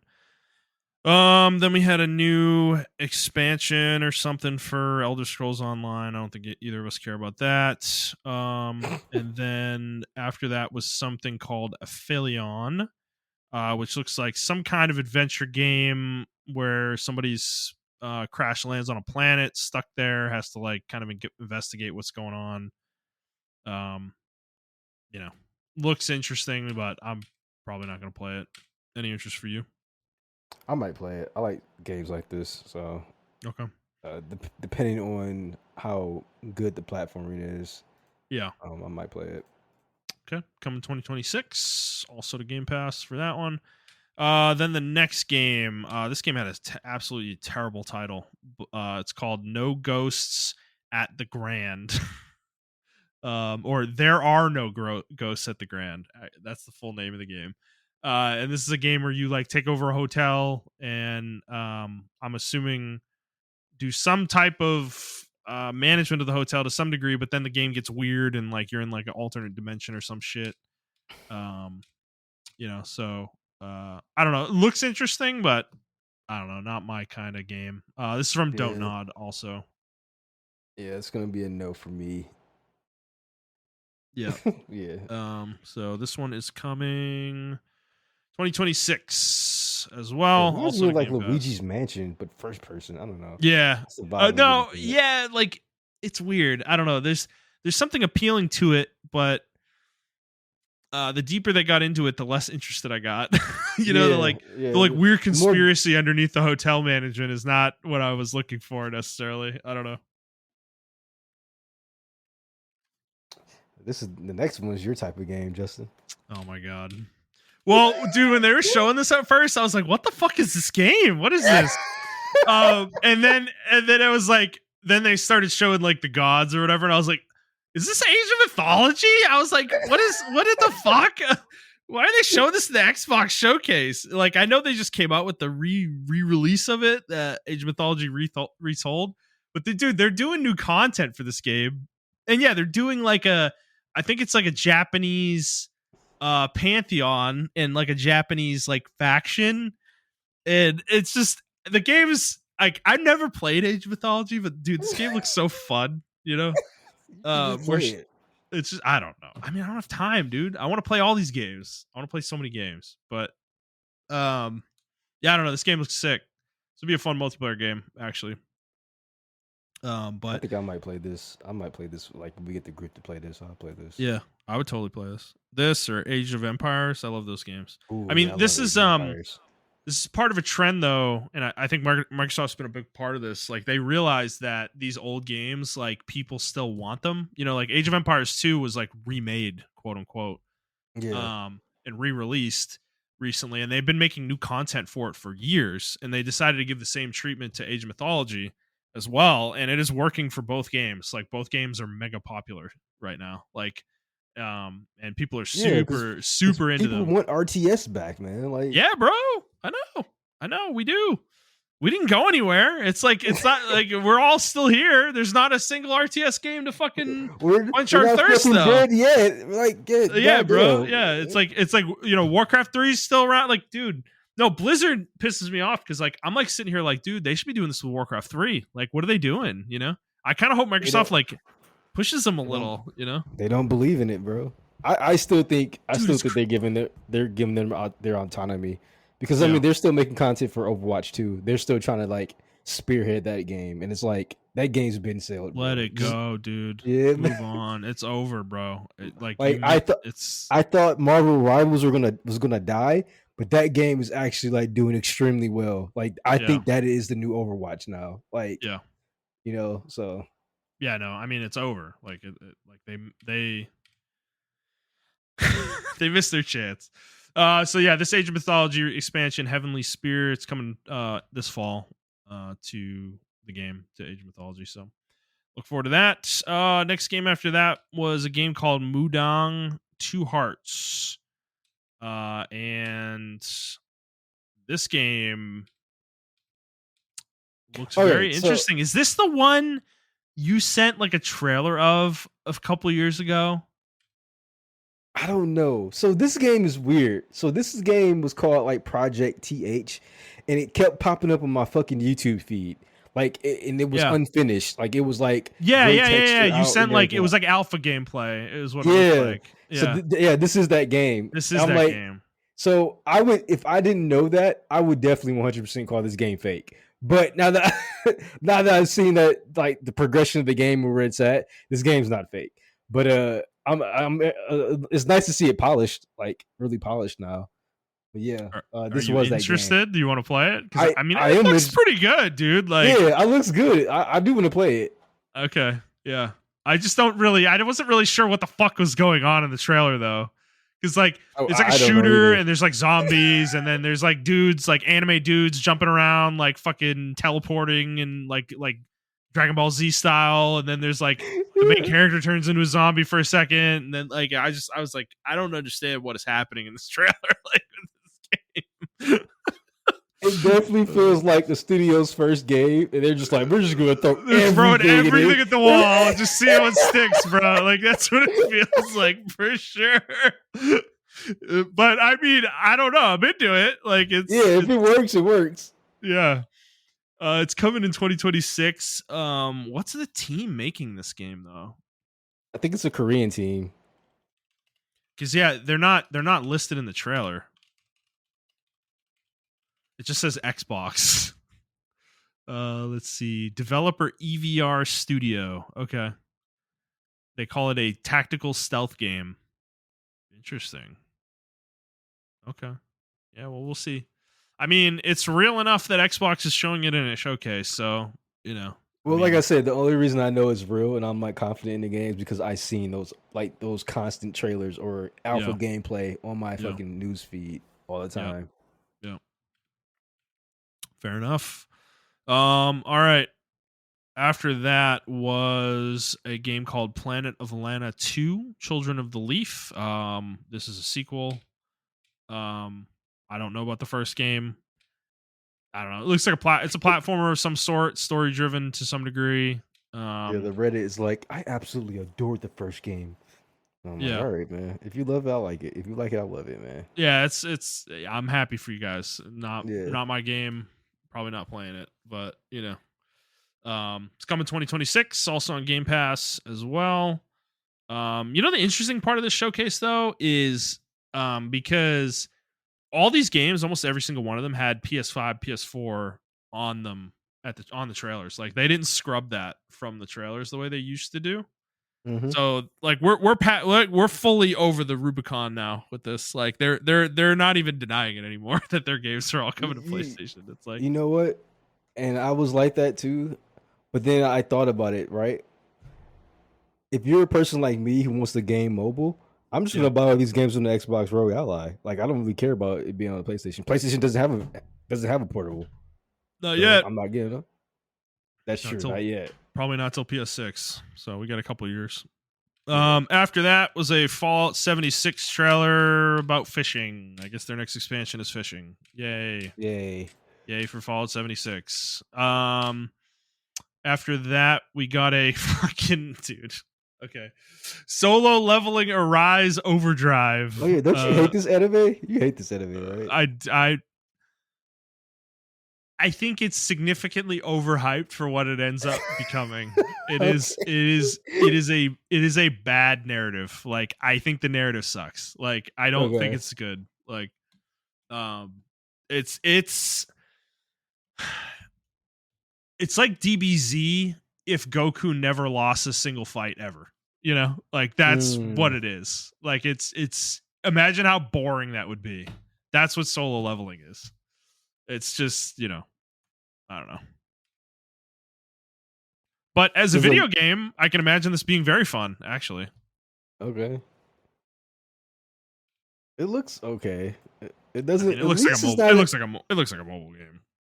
Is it a mobile game? No. I don't know if it is, but it kind of looks like one. No, it says it's coming to Xbox, but it does look free to play ish. It I will looks say very that. free to. It looks very free to play. No, because coming fall 2025 to PC, Steam, and then it's coming 2026 to the consoles, dude. Hold Yeah, on, it's free to solo play ish. leveling. Hold on, Yeah, solo leveling. Overdrive. Arise mobile, mobile. Yep. Yes, sir. Yeah, all It's a right, there you mobile go. game. Yep. Or GG. actually the first comment in Reddit played solo leveling Arise Overdrive demo and it sucks. It's a very low quality gotcha mobile ported to the PC. Yeah. So, GG. Yeah, it looks like a cash grab for sure. Okay, next it's, game. it's Yeah. another article that says don't be fooled by solo leveling Arise's title. Like Yeah. people are shitting on this game, dude. All Yeah. right. Good. They should. Like we're over it, bro. We're over these games, okay? Enough. Next game was actually in a similar vein though. Animo coming 2026. This looks like a free to play game as well. I don't know how Oh, you felt about this one, but this oh looks like my a gotcha god. game. Did they just make Genshin Impact with animals? Yes, with like Pokemon animals collecting, I think. Like And the something art like style that. is fucking awful. Yep. No, because dude, look at the buttons. Look at the button layout. It's I straight saw out it. of Genshin Impact, bro. Yeah, I Like saw that. straight. That's what made me say. I was like, this is It's Genshin Impact. awful. It's so bad. It's so fucking bad, dude. Yeah. So, um, oh man, it's fucking. It's Oh just. my god. I mean, we're only, dude. We You know what the fucked up part about this we have is? to go Doesn't back it in time and stop the release of Genshin Impact. undo it? Yeah, undo. No, because no, Montrell, dude. The thing that's crazy about this, right, is like how many of these clones do you think there are? Like we feel like there's a million of them, right? And I think everybody feels that way. But Bro, dude, Genshin's there are a not even been lot. out 5 years, bro.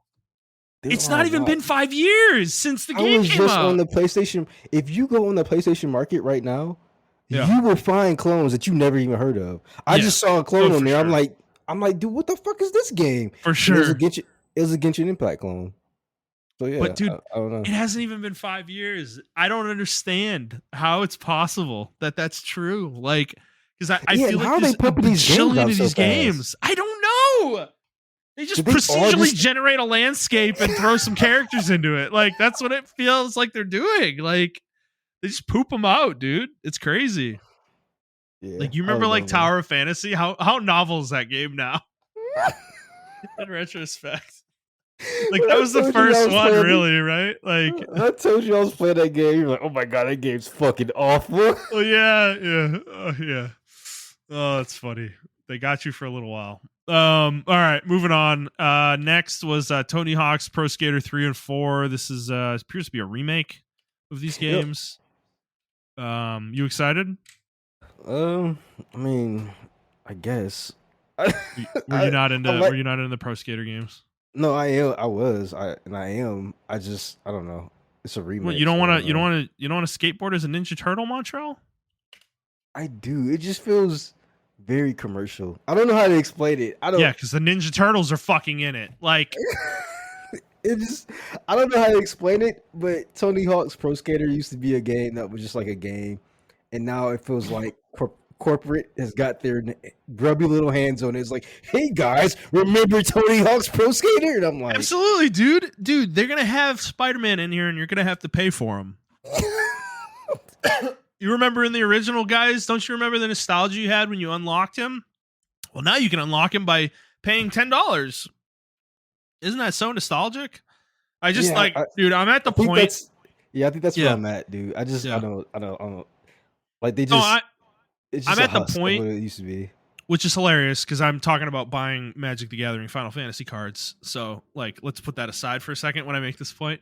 But in the video game space, when a game shows up and is like, hey, we're collaborating with Marvel and we're doing this and we're doing that and the Ninja Turtles are going to be in it, and I'm like, okay, you just want me to spend $1 million.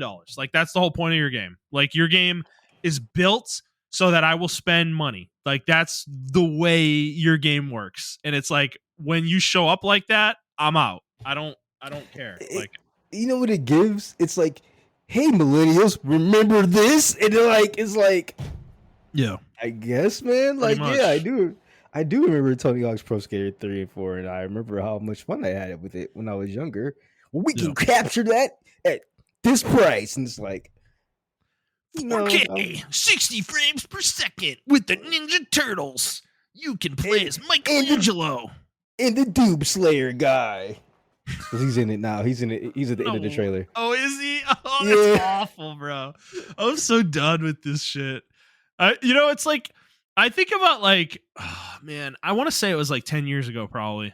Like, because we weren't in this space quite yet with the collaborations 10 years ago. Really, it was Fortnite that kind of like broke the dam with all of it. But dude, I remember like making the argument for fucking Smash Bros, where it was like, bro, they could just why aren't they just throwing everybody's characters in Smash Brothers? You know, like they could make so much fucking money. And then they started doing it, and it's like I feel gross now. Like you don't know what you were asking for. You know, it's like it's crazy to be on the other end of that spectrum now, where it's like I'm over this shit. I don't want Cloud and Smash. Get them out, bro. You know, I just want Kirby and Pikachu and fucking Samus, you know? It's like, I don't know. But it's whatever. You can't put that toothpaste back in the tube. So all right. Next game was At Fate's End. This is a 2D action platformer. This game looks cool as fuck, dude. Yeah. Okay. You're interested. Yeah. This game looks cool as fuck. It's coming in 2026 to Game Pass as well. It looks like it's coming to all platforms too. But yeah, I mean, what interests you about it? Just the gameplay or the concept? Gameplay, the concept of it, the art style. I think this was made by the same people that made this other game that my wife loves, which is called Spiritfarer.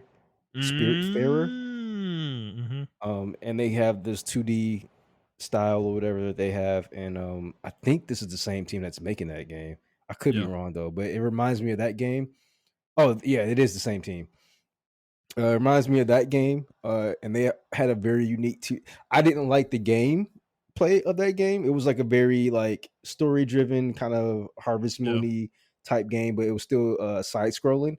And this looks like the more my style of the game, and everything. So it looks really cool. Okay, fair enough. No, yeah, watching it again, you're right.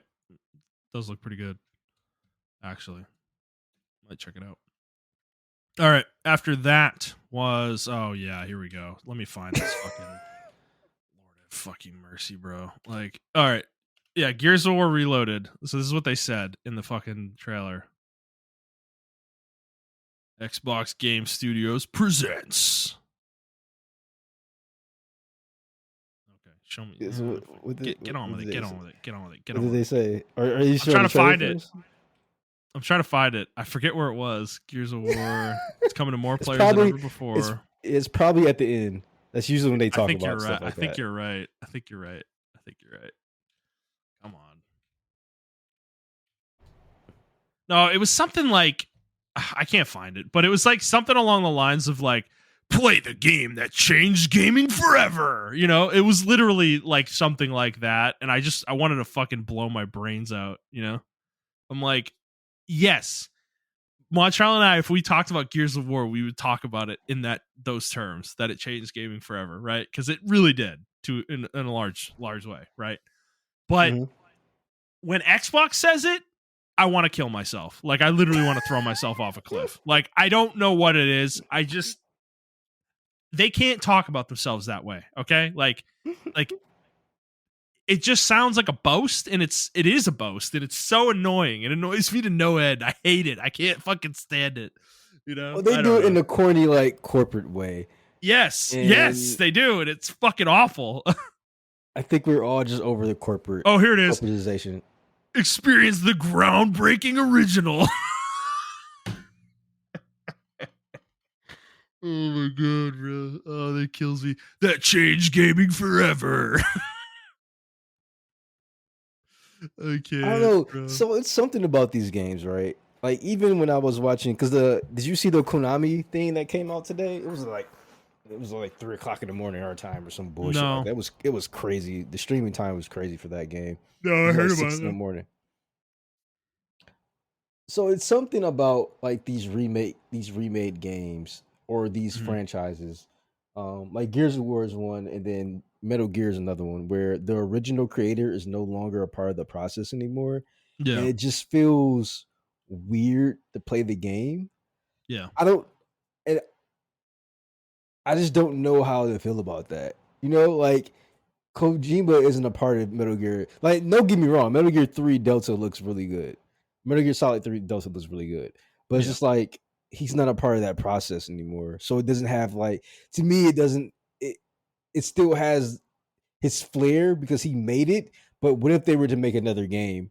Like it wouldn't have that. Like they'll be trying to emulate that. And that's Yeah. how I feel about like Gears of War, right? Uh like Cliffy B is no longer a part of the Gears of War franchise anymore. Right. Um so even the new game they're coming out with, Emergence Day, it's like maybe they can recapture what he was trying to go for, but I guess I don't fucking know, man. It's just weird, dude. Like Well, a lot of Halo what made and Gears of War Bungie. work. Yeah, go ahead. No, you're right. You can go ahead. No, yeah, a lot of what made Gears work, at least for me, was the characters. Like it was Yeah. Dom, it was Phoenix, it was Coltrane. Forgetting the last dude's name, Barrett, I want to say, Yep, it was Barrett. but yeah, it was the four of them, right? They're like vibe together, and even in the second game, like they're not always together, but they eventually do at some points get together. And like that vibe was good, and Gears of War 1 like is kind of where it comes together, right? Like where they kind of establish all that. Yep. And the thing is, the more games you make, you can't recapture that feeling after 5 games. It's just like at some point it's too much. It's just not, you're not gonna have the same vibe anymore.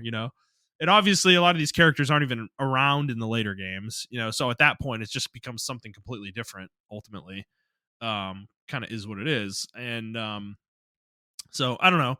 It's like the new game coming, the prequel that they're doing could recapture it if they write the characters the right way.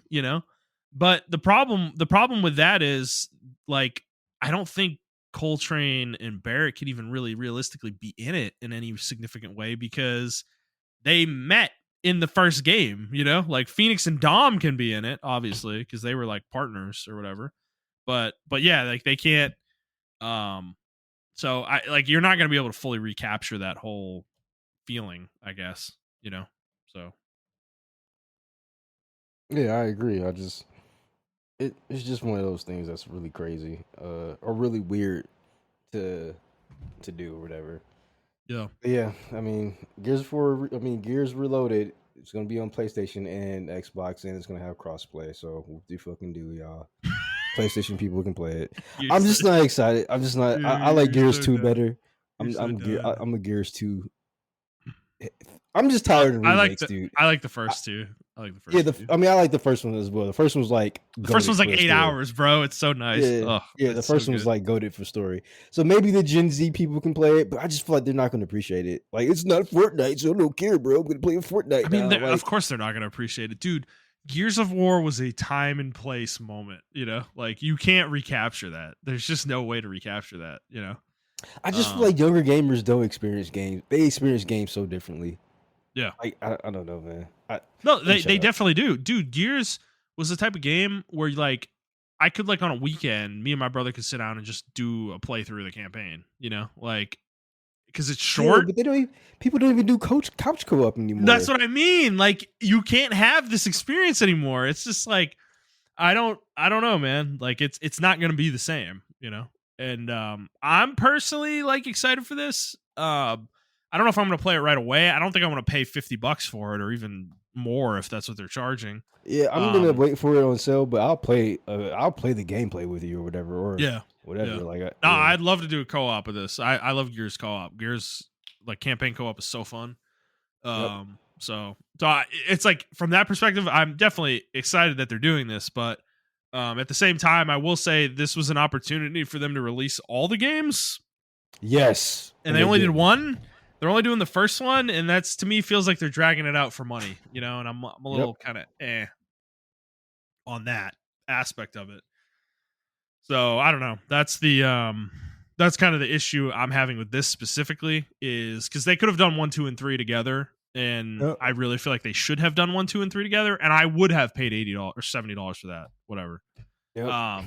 But the first game by itself, like it literally is an 8-hour game. I think it's even shorter if you rush. Like if you rush through it. So it's one of those things where it's like, if that's the case, like this is a literally 20-year-old game almost, so it's like it's an announcement that's fun, but at the same time comes with some caveats that you can't really get past. So Yeah. but yeah, it's coming August 26th on Xbox and PlayStation, so it is going to be on PlayStation as well. This will be huge. I think this game is going to fucking kill on PlayStation, by the way. The way like Forza is. Yep. This is going to be huge. So we'll see that play out probably. Then after that, Atlas showed up. Persona 4 Revival. Brother. Dude, I I'm think so tired of Persona, bro. Like they're doing a remake. Yeah, I guess. A remake. Whoop de fucking do. Everybody was excited. I'm like, I hope they do something more than what they showed in this brief trailer, because it just looks like the game as it was. Like, am I crazy? Like, it doesn't look like it's transformed in any way. It looks Persona 5-ish. I will say that. I think they're gonna Persona 5 it. I mean, I guess. I don't know. I mean, the music started playing and I was jamming out. I love Persona 4's soundtrack, but like, yeah, I mean, it's fine. Like, it's great. People can play it. New people can play it. They might get some new bells and whistles and whatever. I just don't think this game needs a remake the way that 3 did necessarily, because this game is modern accessible. Like, you can play Persona 4 Golden on Steam right now. Like, it's out there. 3 was not available anywhere really. So that game did kind of need a re-release. Mm-hmm. Whereas this one is a lot less. Like, I just feel like they're like stalling. That's kind of what it feels like Atlas is doing. Like, they're stalling. Like, where is Persona 6, brother? Like, where is it? It has been 8 goddamn years since Persona 5. Where is 6? Like, what are you doing? When are you announcing it? When is it coming out? It's just insane, like, how long they're taking with this fucking game, So, I don't know. Yeah, I agree. I don't even think they're making Persona 6. No, they are. They absolutely are. They absolutely are. I don't think so. They got Persona 2 reloaded in the chamber right now, brother. What are you talking about? Yeah. I mean, hey, dude, a remake of the first 2 games would be kind of cool, actually. But yeah, I mean, that's what I want remakes of. Like, if they like, even when Konami was like doing Metal Gear 3, I'm like, why are you doing Metal Gear 3? Do like Metal Gear, like actual Metal Gear 1 that was on the Super NES or the NES. Or Solid 1 at a minimum. Like, it's like... They already did that. It was Twin Stakes, which was terrible, but they did it. It's terrible. It's not good. Like, do a modern version of it. But like, yeah, like, that's what I want remakes of. I don't want remakes of like Gears Reloaded. It's like, bro, I can just play Gears Gears is accessible right now on Xbox. You can literally go play Gears right now on Xbox. True. 100%. True. So yeah, to your point, you can play it on Steam. You can play Persona 4 Golden right now on Steam. And I understand, or I think Golden is a fighting game. Persona 4. No, Golden is the main game. Okay. You're thinking of Arena. Persona 4 Arena is the Arena. fighter. Okay, I'm sorry. Yeah, which is hilarious. There's a fucking Persona fighter. It's so funny. I mean, we got fucking Persona Mushu game, fucking strikers. So yeah, they definitely whore those games out. Yeah. Well, let's get into another fighter that was announced. I'm gonna skip over the Sea of Thieves thing, as your Reddit post also did. There's gonna be an Invincible fighter called Invincible Versus. Okay, I was I know I just talked shit about fighters, but I saw this shit. I was like, dude, I want to play this shit so I bad. mean, it makes sense that you would do it, right? Like the series certainly is perfect for a fighting game, you know. Yeah, Um, it's the just that three like v three tag fighter. yeah, the gore and everything, but it does not look nearly as good as the Marvel one we talked about last No, it week. So doesn't. It doesn't. it Nah. isn't even anywhere near that level. But But hey, this man, is could this be is fun. made by the people, the former studio of the Killer Instinct, who made the Killer Instinct on Xbox. And I Mm, love that game. People who love fighting games love the Killer Instinct on Xbox. Probably one of the greatest fighting games on Xbox, and it was accessible to new users, and it was really good for expert users alike. yeah. But from what I heard with this game, they are going to have one button supers, so I don't know how I feel about that. I actually Mm, like the motions. I know people hate the motions and stuff like that. Like, oh, we're gonna do the fucking Hadouken motion to do something. Like, that's a part of fighting games, bro. Get used to it. Like, yeah. I don't know. Yeah. That's just me though. But yeah, You're old school, yeah. old man. All right, it's coming in 2026 as well. After that, they announced a couple Final Fantasy games for Xbox. 7 Remake is coming later this year, I think, and then 16 is out right now. If you want to play it on Xbox, so that's cool. Then after that, they announced Double Fine's new game called Keeper, and it is fucking Double Fine, weird as fuck. I I don't know why we're bookending our showcase with this, but fair enough, Bro, bro. I wasn't even mad about this. I was mad about the The next fucking one. lat. Yeah, bro. Okay. I mean, I I'm was not like, interested. I'm not interested in Keeper personally, so I mean, it is what yeah, it is. I'm not either. But It's coming they're October like, 17th though, so soon if you are excited about it. if But you were watching this shit live, Phil was like, "We got one more surprise for dude, you they got guys." me so hard with this because I wasn't spoiled. I actually got to have a pretty authentic experience with this for the most Oh, part. really? Okay. Yeah, I didn't look at any news or anything for this. So dude, they got me so bad with this, bro, when they started the fucking trailer and the dude from Heroes walks out and he's in the fucking he's in this like futuristic thing. I'm like, is this Perfect Dark or Yeah, something? I thought it was You know? Perfect Dark too. I was like, Yeah. "Oh, this." It, I'm like, oh, this is interesting, or whatever. Or is this like some new IP or something, something like that? And then it's fucking Call of Duty Black Ops 7, and I wanted to fucking break my monitor, bro. I was so mad. every everybody on the internet had the same reaction. I literally wanted to shoot myself in the head when I saw that. I was like, "This is Black Ops 7, dude. Like, no Yeah. one cares, bro. This game's washed. Call of Yeah. Duty's washed, man." I was actually surprised that the entire internet had the same reaction. They had me in the first half, bro.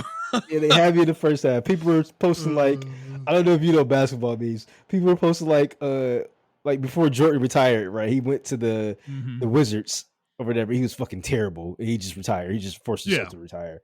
So Yeah. people were posting like the retired Jordan in the Wizards jersey, like retired and shit like that. People posted like Tom Brady in the fucking Broncos jersey and shit like that. Like, Yeah. Yeah. uh, or yeah, it's just or fucking Brett Favre in the fucking the Vikings jersey. But like, Yeah. Yeah. Yeah. like they're washed, brother. We need to let we as a collective need to let Call of Duty die. I think we're there, y'all. This franchise has had a good 20 years. It's time for it to go. We're not though. It still sells. It's still the best selling game every year, Montrell. I mean, come on, man. And this is purely a millennials thing. I think this is purely millennials. We gotta let It's this all shit our go. fault. It's our fault. Yeah. I mean, Yeah. not me. I've played 15 minutes of Call of Duty in my entire life, and I'm proud to say that. Very proud to say that. Yeah, no, when it turned around, dude, like when it transformed him into the Call of Duty fucking dude, The bro. logo. Yeah, the logo popped up. I was like, "Fuck you!" I was so mad. I was so upset, bro. Ugh, it's miserable. It's just pure misery. Like, Because they do all this cool, they waste all their cool concepts, bro, on the campaign that only like 2% of the Call of Duty population plays, bro. Like, no Yeah. joke. I've had people who play Call of Duty for years and they never touched the campaign at all. And some of the campaigns are legitimately good. And then people got mad when Call of Duty 4 or 5, completely like, it was like, we're not doing the campaign. We're just doing straight multiplayer. Yeah. So I don't know, man.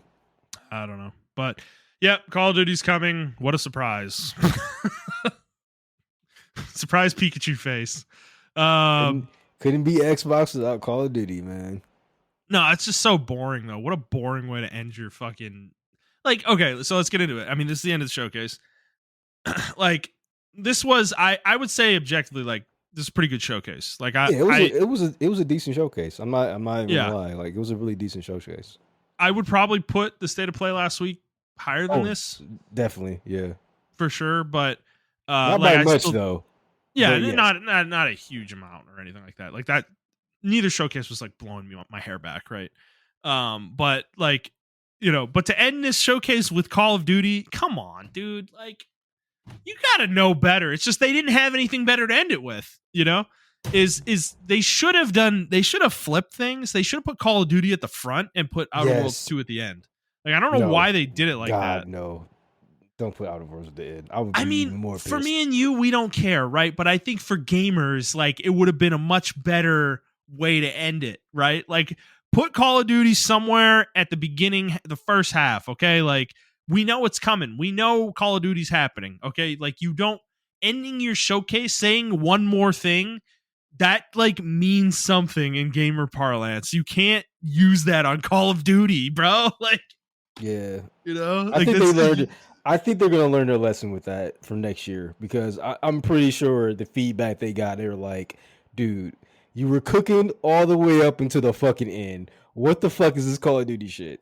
Well, so dude, like the reason I'm mad, yeah, because if you're gonna say we have one more thing, I'm thinking two things. I'm thinking, like you said, Perfect Dark or fucking Fable. We haven't got anything from them. Or new game entirely. Like, or a new game entirely. It's got to be something really special when you say one more thing, Like, it can't be something we know about or that we know is coming or that we've seen a shitload of already. Like, if you had said one more thing and then showed Outer Worlds 2 and given a release date, I would have been mad about that too. Like, that's not a one more thing either, really. Like, it's on the borderline. It's a lot closer to the line, but it's not over it. Like, Fable would have been over it. Perfect Dark would have been over it, probably. A new game entirely, definitely over it. It's just like Call of Duty. You can't use that cachet on Call of Duty, bro. Like, just like, I don't know. It's that. So that was annoying. And to not show Fable at all is like, after the delay, dude. I'm kind of at the point with Fable where I'm like, I am actually concerned. Like, I am worried that this game is not even going to come out. Like, I'm actually feeling that at this point. I don't know how you feel about it, but because we have seen so little of it, and then we have this delay that just happens, and then Phil's making this little comment at the end of this fucking showcase, about next year. Oh, it's the 25th anniversary of Xbox or whatever the fuck, and it's going to be this big deal. And it's like, he's like kind of teasing that we're going to get Fable. It's going to be a big year. It's like, yeah, dude, but I don't know. I don't trust them. Like, I don't feel confident in Fable right now, personally. I don't know. How do you feel? Am I off base? No, I'm trying to be positive. I don't think Fable's canceled. I just don't think it's ready. But they can't keep letting this happen. Like, in my opinion, we have to have something Fable. We have to have Fable have a release date by the end of this year. Like, if not, then people are not going to care next year. And I feel the same way about Perfect Dark. I think Perfect Dark needs something. You can't just show these games off. This is the problem with showing games off early and then just letting it cook. Like, you can't do that. Especially like when these are franchises that people grew up with and loved. You can't, you just can't do shit like that, if that makes any sense. Yep. And then somebody in this Reddit thread mentioned Everwild. I totally forgot about that game. That Oh didn't my even god, exist, dude! bro. I thought that game got canceled. It's not canceled. It's still on the slate, bro. It's people are still hanging on for this game. Dude, we don't even know what this game looks like. No, I know, because the original concept was rebooted. So yeah, we have no idea what it is. Oh man. Well, so Fucking Rare Studios, dude. Like, what the fuck? it was a pretty good showcase. Few things for us. Not a ton though. But overall, I'd say it was solid. For sure. I think it was pretty good. Worthy of the Yeah, showcase moniker. yeah, definitely. Yeah, I was not mad at this one. Yeah, We're so about to yeah, you get want to to move on to next the time. next one that was not worthy of the showcase moniker. Oh my god, Jeff Keighley needs to just fucking stop, dude. So, I dog. just stop, bro. Just stop. No. I'm sorry, bro. We're about to go through Go this, off. and Go off. Go off. it's not even worth going through. Like, No, what games did they I show? agree. I agree. I was Like, literally going to preface this. I was going to start this out by saying, okay, Montrell. So I know there's one game we need to talk about. I didn't watch this based off your feedback and looking at the list. And then, yeah, I mean, we're going to talk about Resident Evil, and that's about it, right? Like, I don't Oh, know. so this was actually the showcase too. This is the third time they showed fucking Onimusha as well, and it had no gameplay, or it had gameplay, but they did the fucking that other game where they cut the gameplay like 20 times, and it's like, why are y'all doing that? But then yeah, I saw this showcase, bro, and I'm like, ooh, we got Liza P DLC, and then they show like, okay, they show like a cool, we got Dying Light DLC. Then they showed like a cool little like Wu-Tang game or whatever, right? I was like, okay, that's like a cool game. I don't think it's worthy of a showcase though. I just like, this is a waste of a showcase. Then like, well, it's like 2 hours too, wasn't it? Somehow, bro, it was so fucking long. I didn't even watch it. I was like, okay, I'm gonna watch it. And I got to like the second game or third game, and I wanted to like claw my eyes out. So I was just Arc Raiders. I'm like, dude, what are we doing? Game of Thrones, real time strategy game. Hold on, no okay, gameplay. hold on. No gameplay though. No gameplay.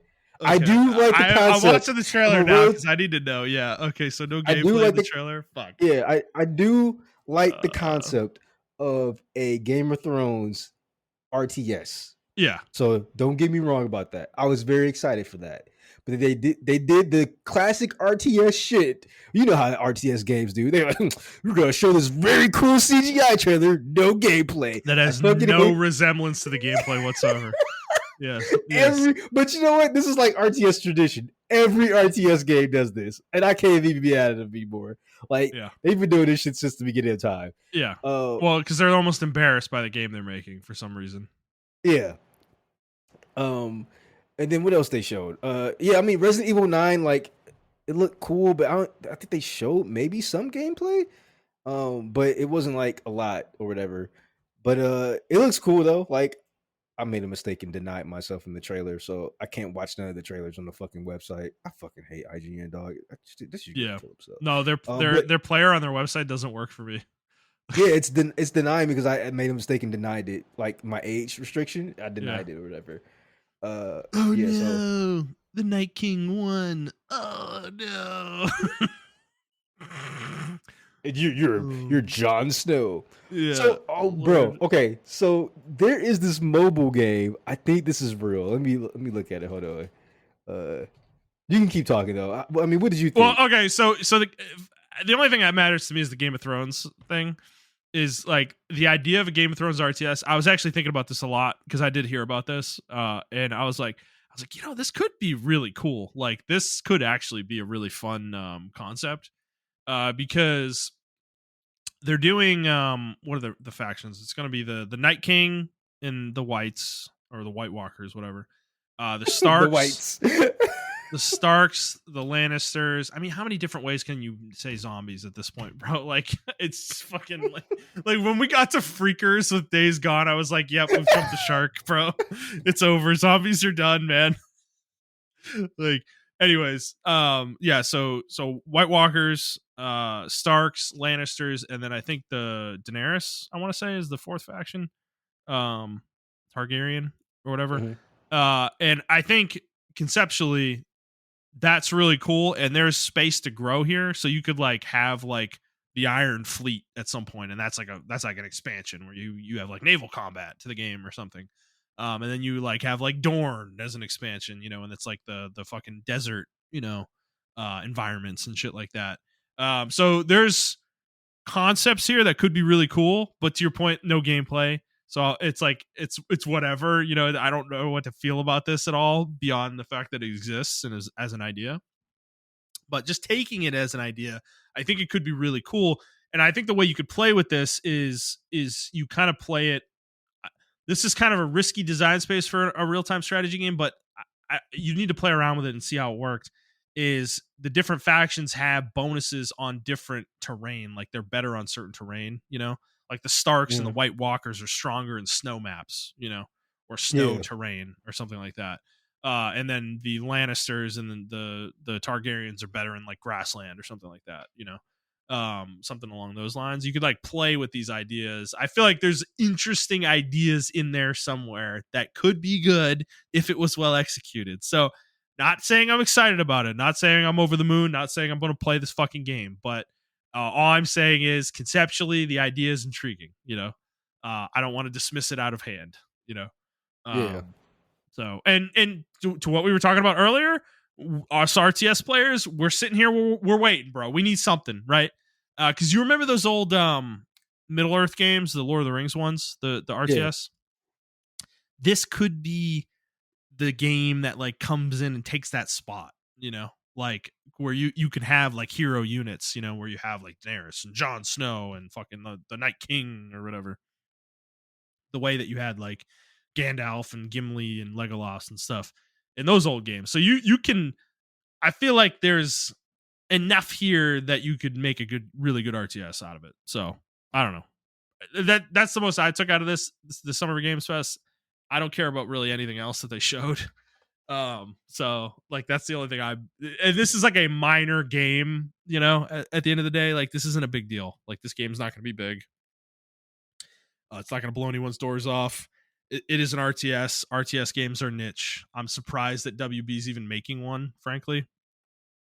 Because they're not the type of company to go for something niche, but here we are. They are making it, so we'll see. But so I'm excited by the idea that it could exist and it could be good. Otherwise, yeah. And then Resident Evil 9. I mean, I don't know how do you feel about it? I mean, have you been able to see the trailer at all, or? Yeah, I saw the trailer. I mean, I usually go dark on Resident Evil because I mean I know it's gonna be good anyway. So, I mean, it looks pretty decent. I mean, they continue the story.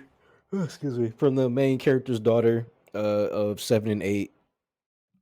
And oh, okay. So there's like a time jump happening. Yeah.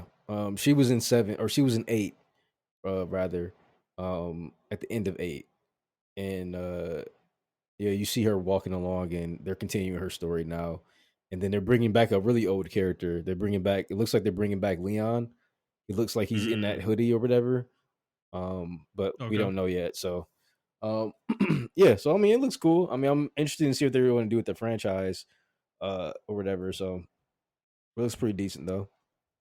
Okay. But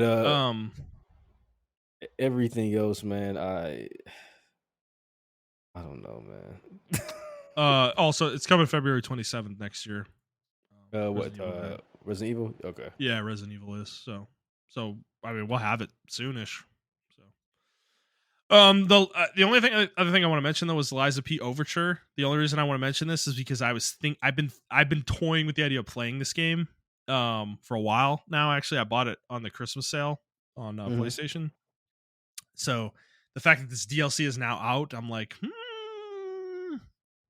yeah, maybe. I think you got it at the right time. Yeah, for sure. Yeah. Like maybe it's time to pull this game out and give it a shot. Because everybody raves about it, and I do want to give it a chance. And I am genuinely kind of intrigued by it, so I'm interested.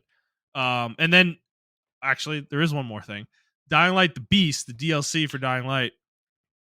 So they have been marketing this as like a standalone game, like it's not a DLC. Like they're talking about it as it being Dying Light 3, but they're saying that they didn't name it 3 because there isn't like a mechanical like it's still Dying Light 2 Oh, I mean, mechanically, but yeah, they said it's an upcoming standalone zombie adventure set in a tightly crafted rural region. yes. So Well, it you're is its gonna own the game. main character from the first game is back. The part that's interesting about this though to me is that they are openly talking about Dying Light 2 being a mistake. Like that they Wow. messed up with that game. Like they Really? lost sight of what Dying Light was all about with that game.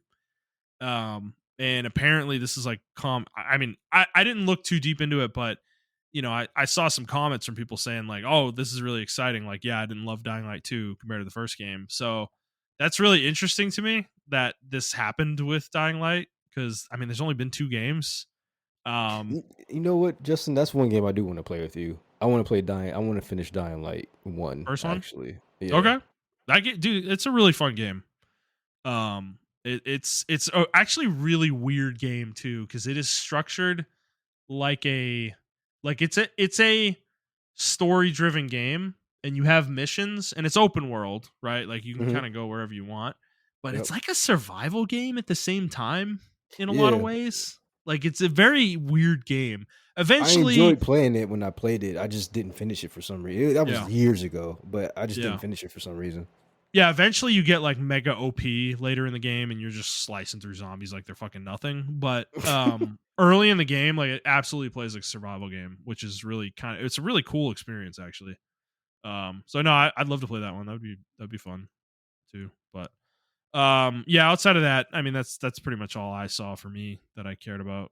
But Yeah. um This is probably one of the worst game fests I've ever seen from him. I mean, I think they only been doing this for like 3 to 5 years. something like Three that. years. They're relatively new, yeah. Yeah, they need to work on this shit, man.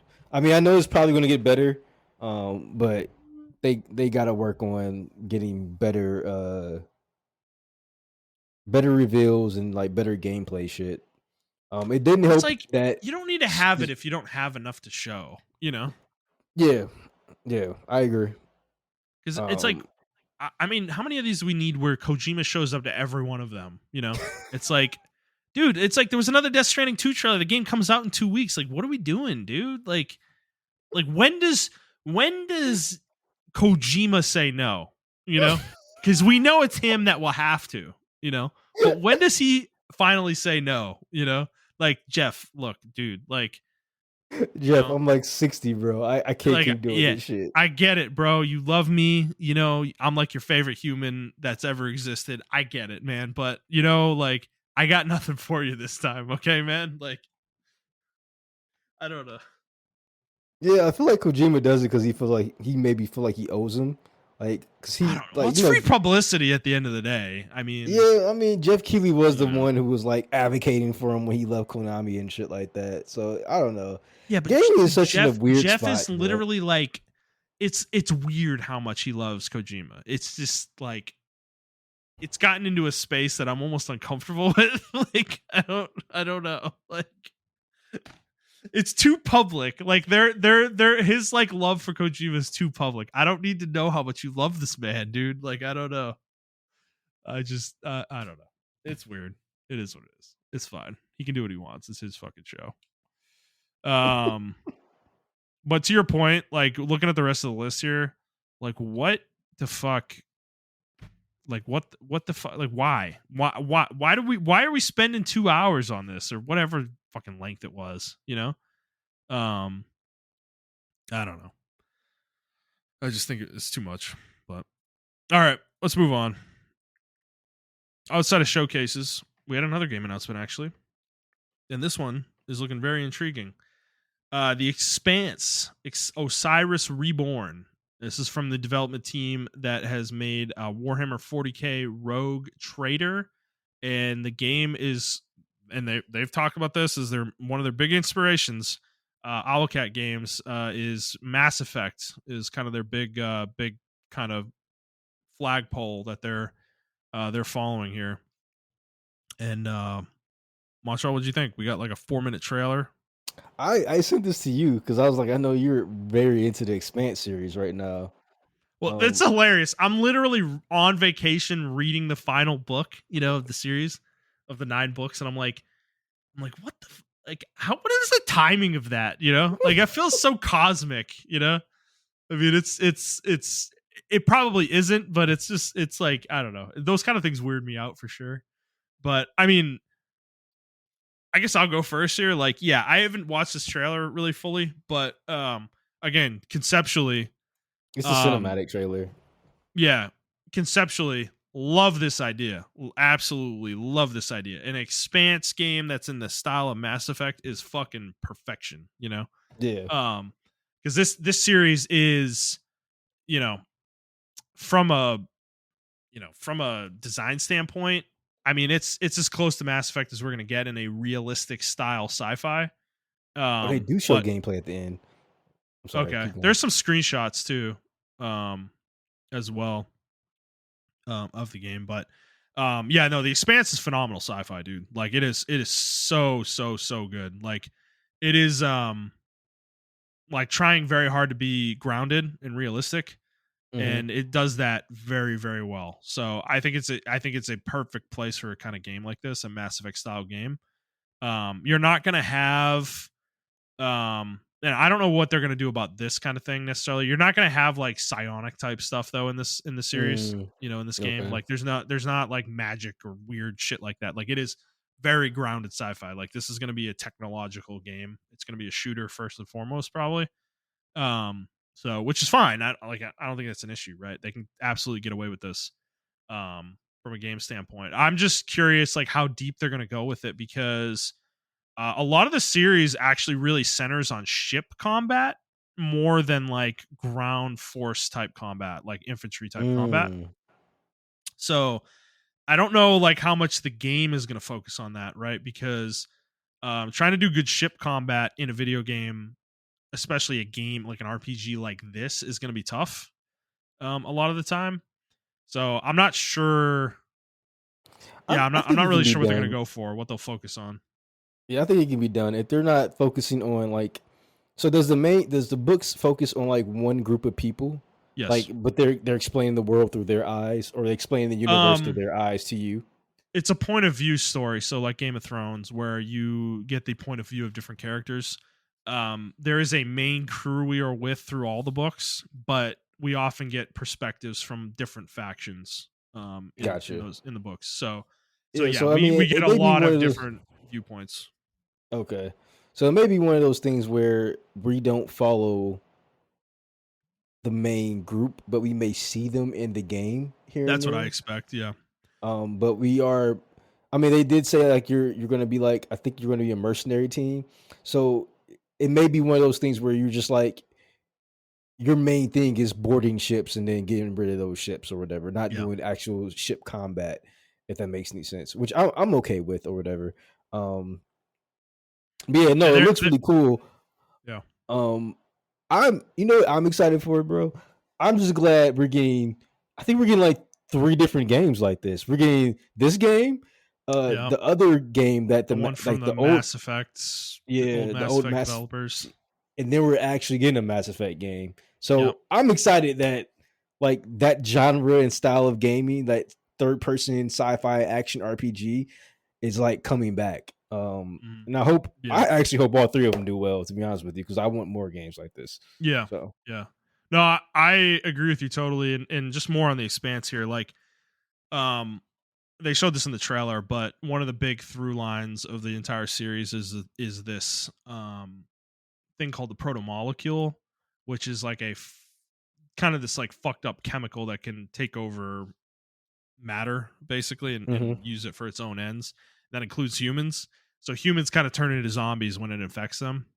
So you're gonna get Okay. that kind of gameplay out of this for sure, which they show this in the trailer for sure. Yeah. Um, definitely. But yeah, and I think they talked about you're a mercenary as part of a mercenary team, like that's who your character is. You're not related to anybody from the books necessarily.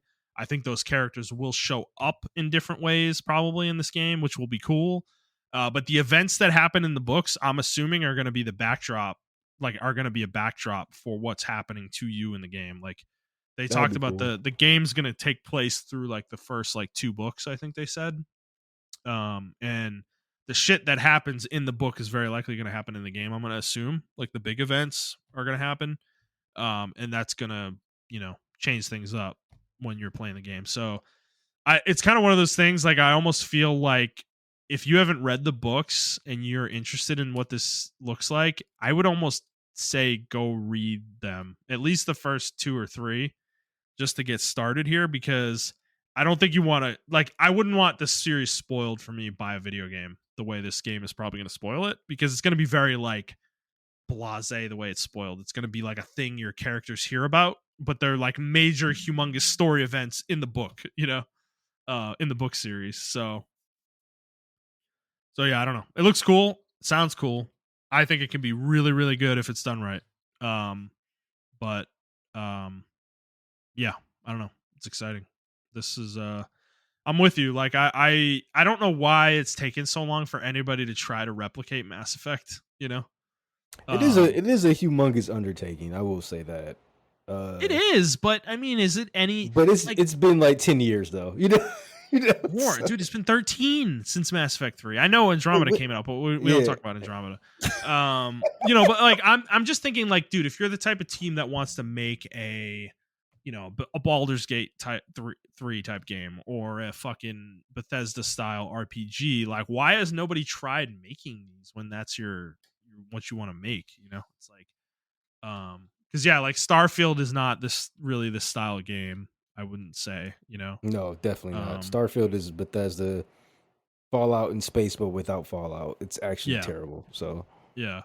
So it's like it is weird that it's been so long. It's like people are almost afraid, like they didn't think they could live up to it. Probably, I guess that's probably true to some degree. Because like you said, it is a huge undertaking. There's a huge amount of pressure that comes with trying to make a game like this, and then openly saying you're trying to make a Mass Effect style game. Like, that is a big shadow to put over yourself, you know. Um, but I don't know. At the same time, like, it's make the game you want to make, right? So hmm I don't know. I think it looks really good. I think the ship combat stuff. I think it's probably going to be more narrative driven. Is what my guess is going to be. There are going to be situations where you're in a ship battle, but you're making choices in that, like from a narrative standpoint, yeah, um, rather than like playing through controlling a ship.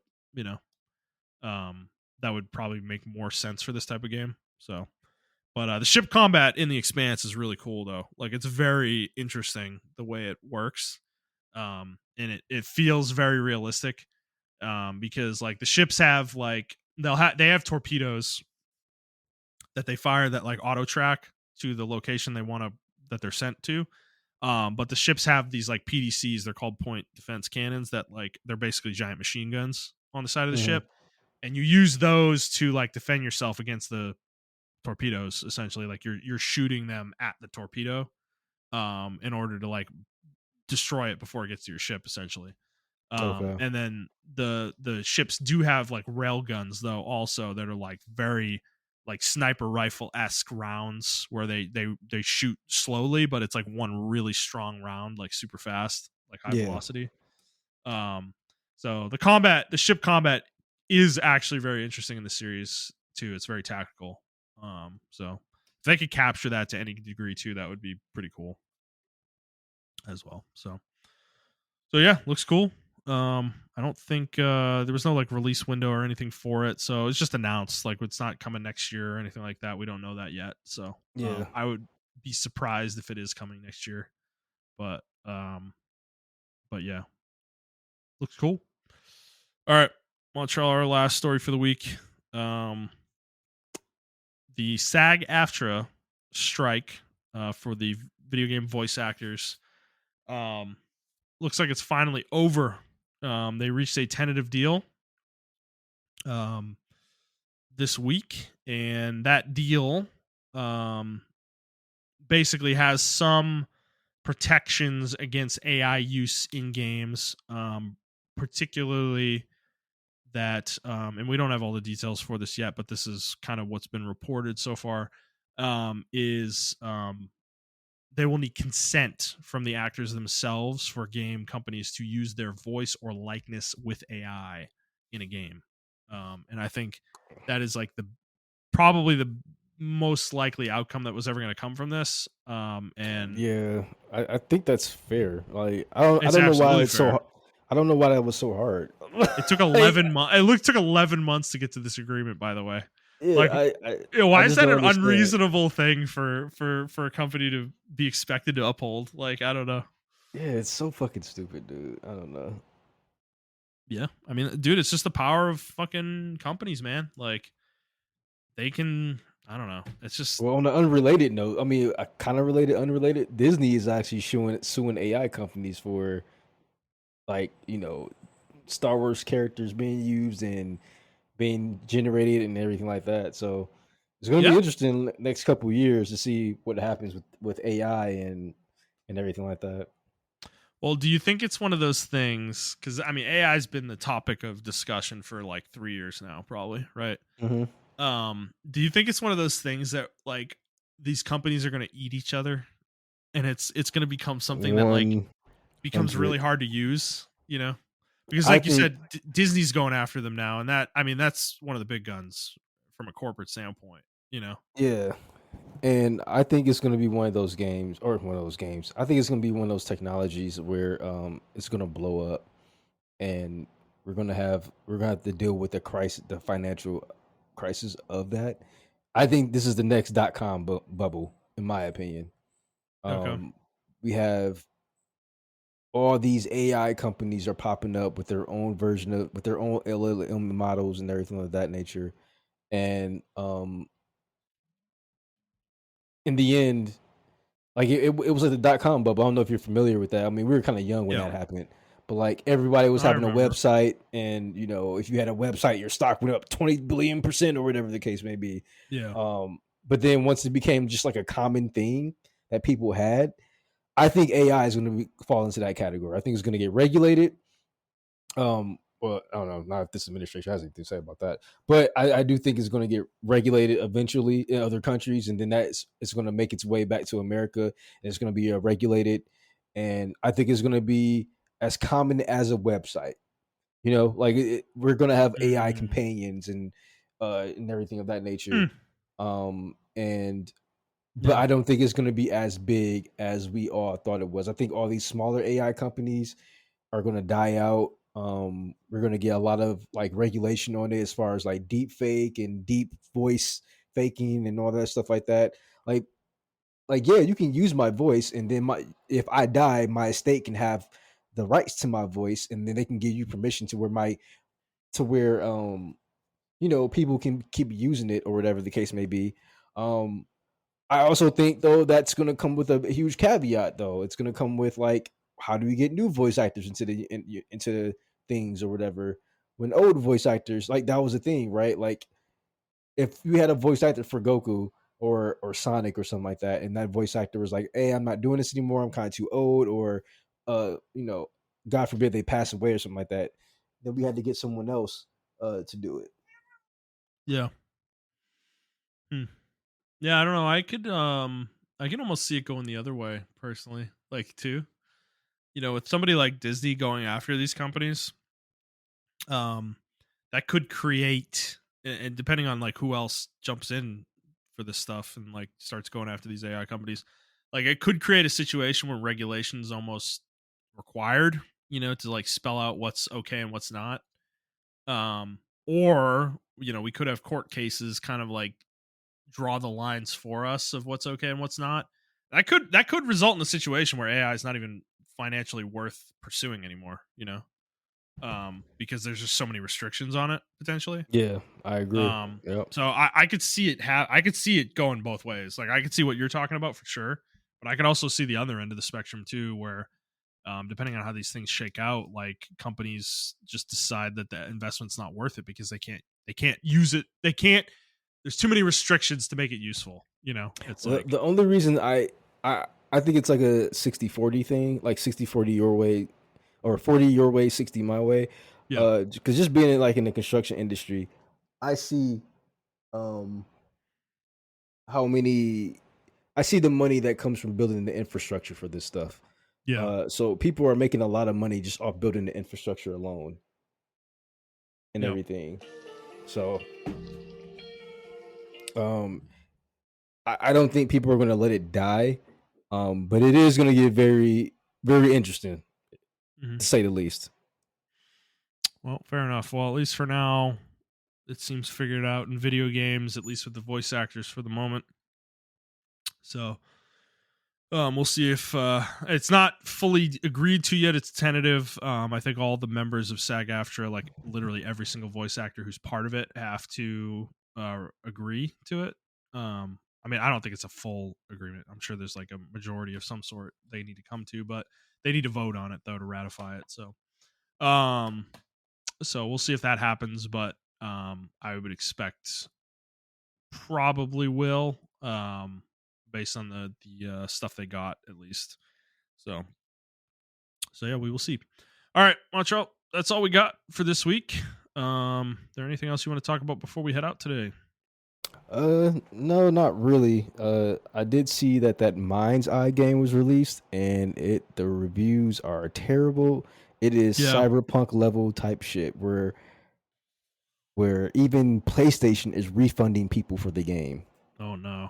That's Yeah. You know when that's happening, it's bad news. Yeah, because they don't refund shit. They don't refund shit, dude. You remember when I pre-ordered the Division 2 and they wouldn't refund me my pre-order, like Yep. literally 3 weeks before the game came out.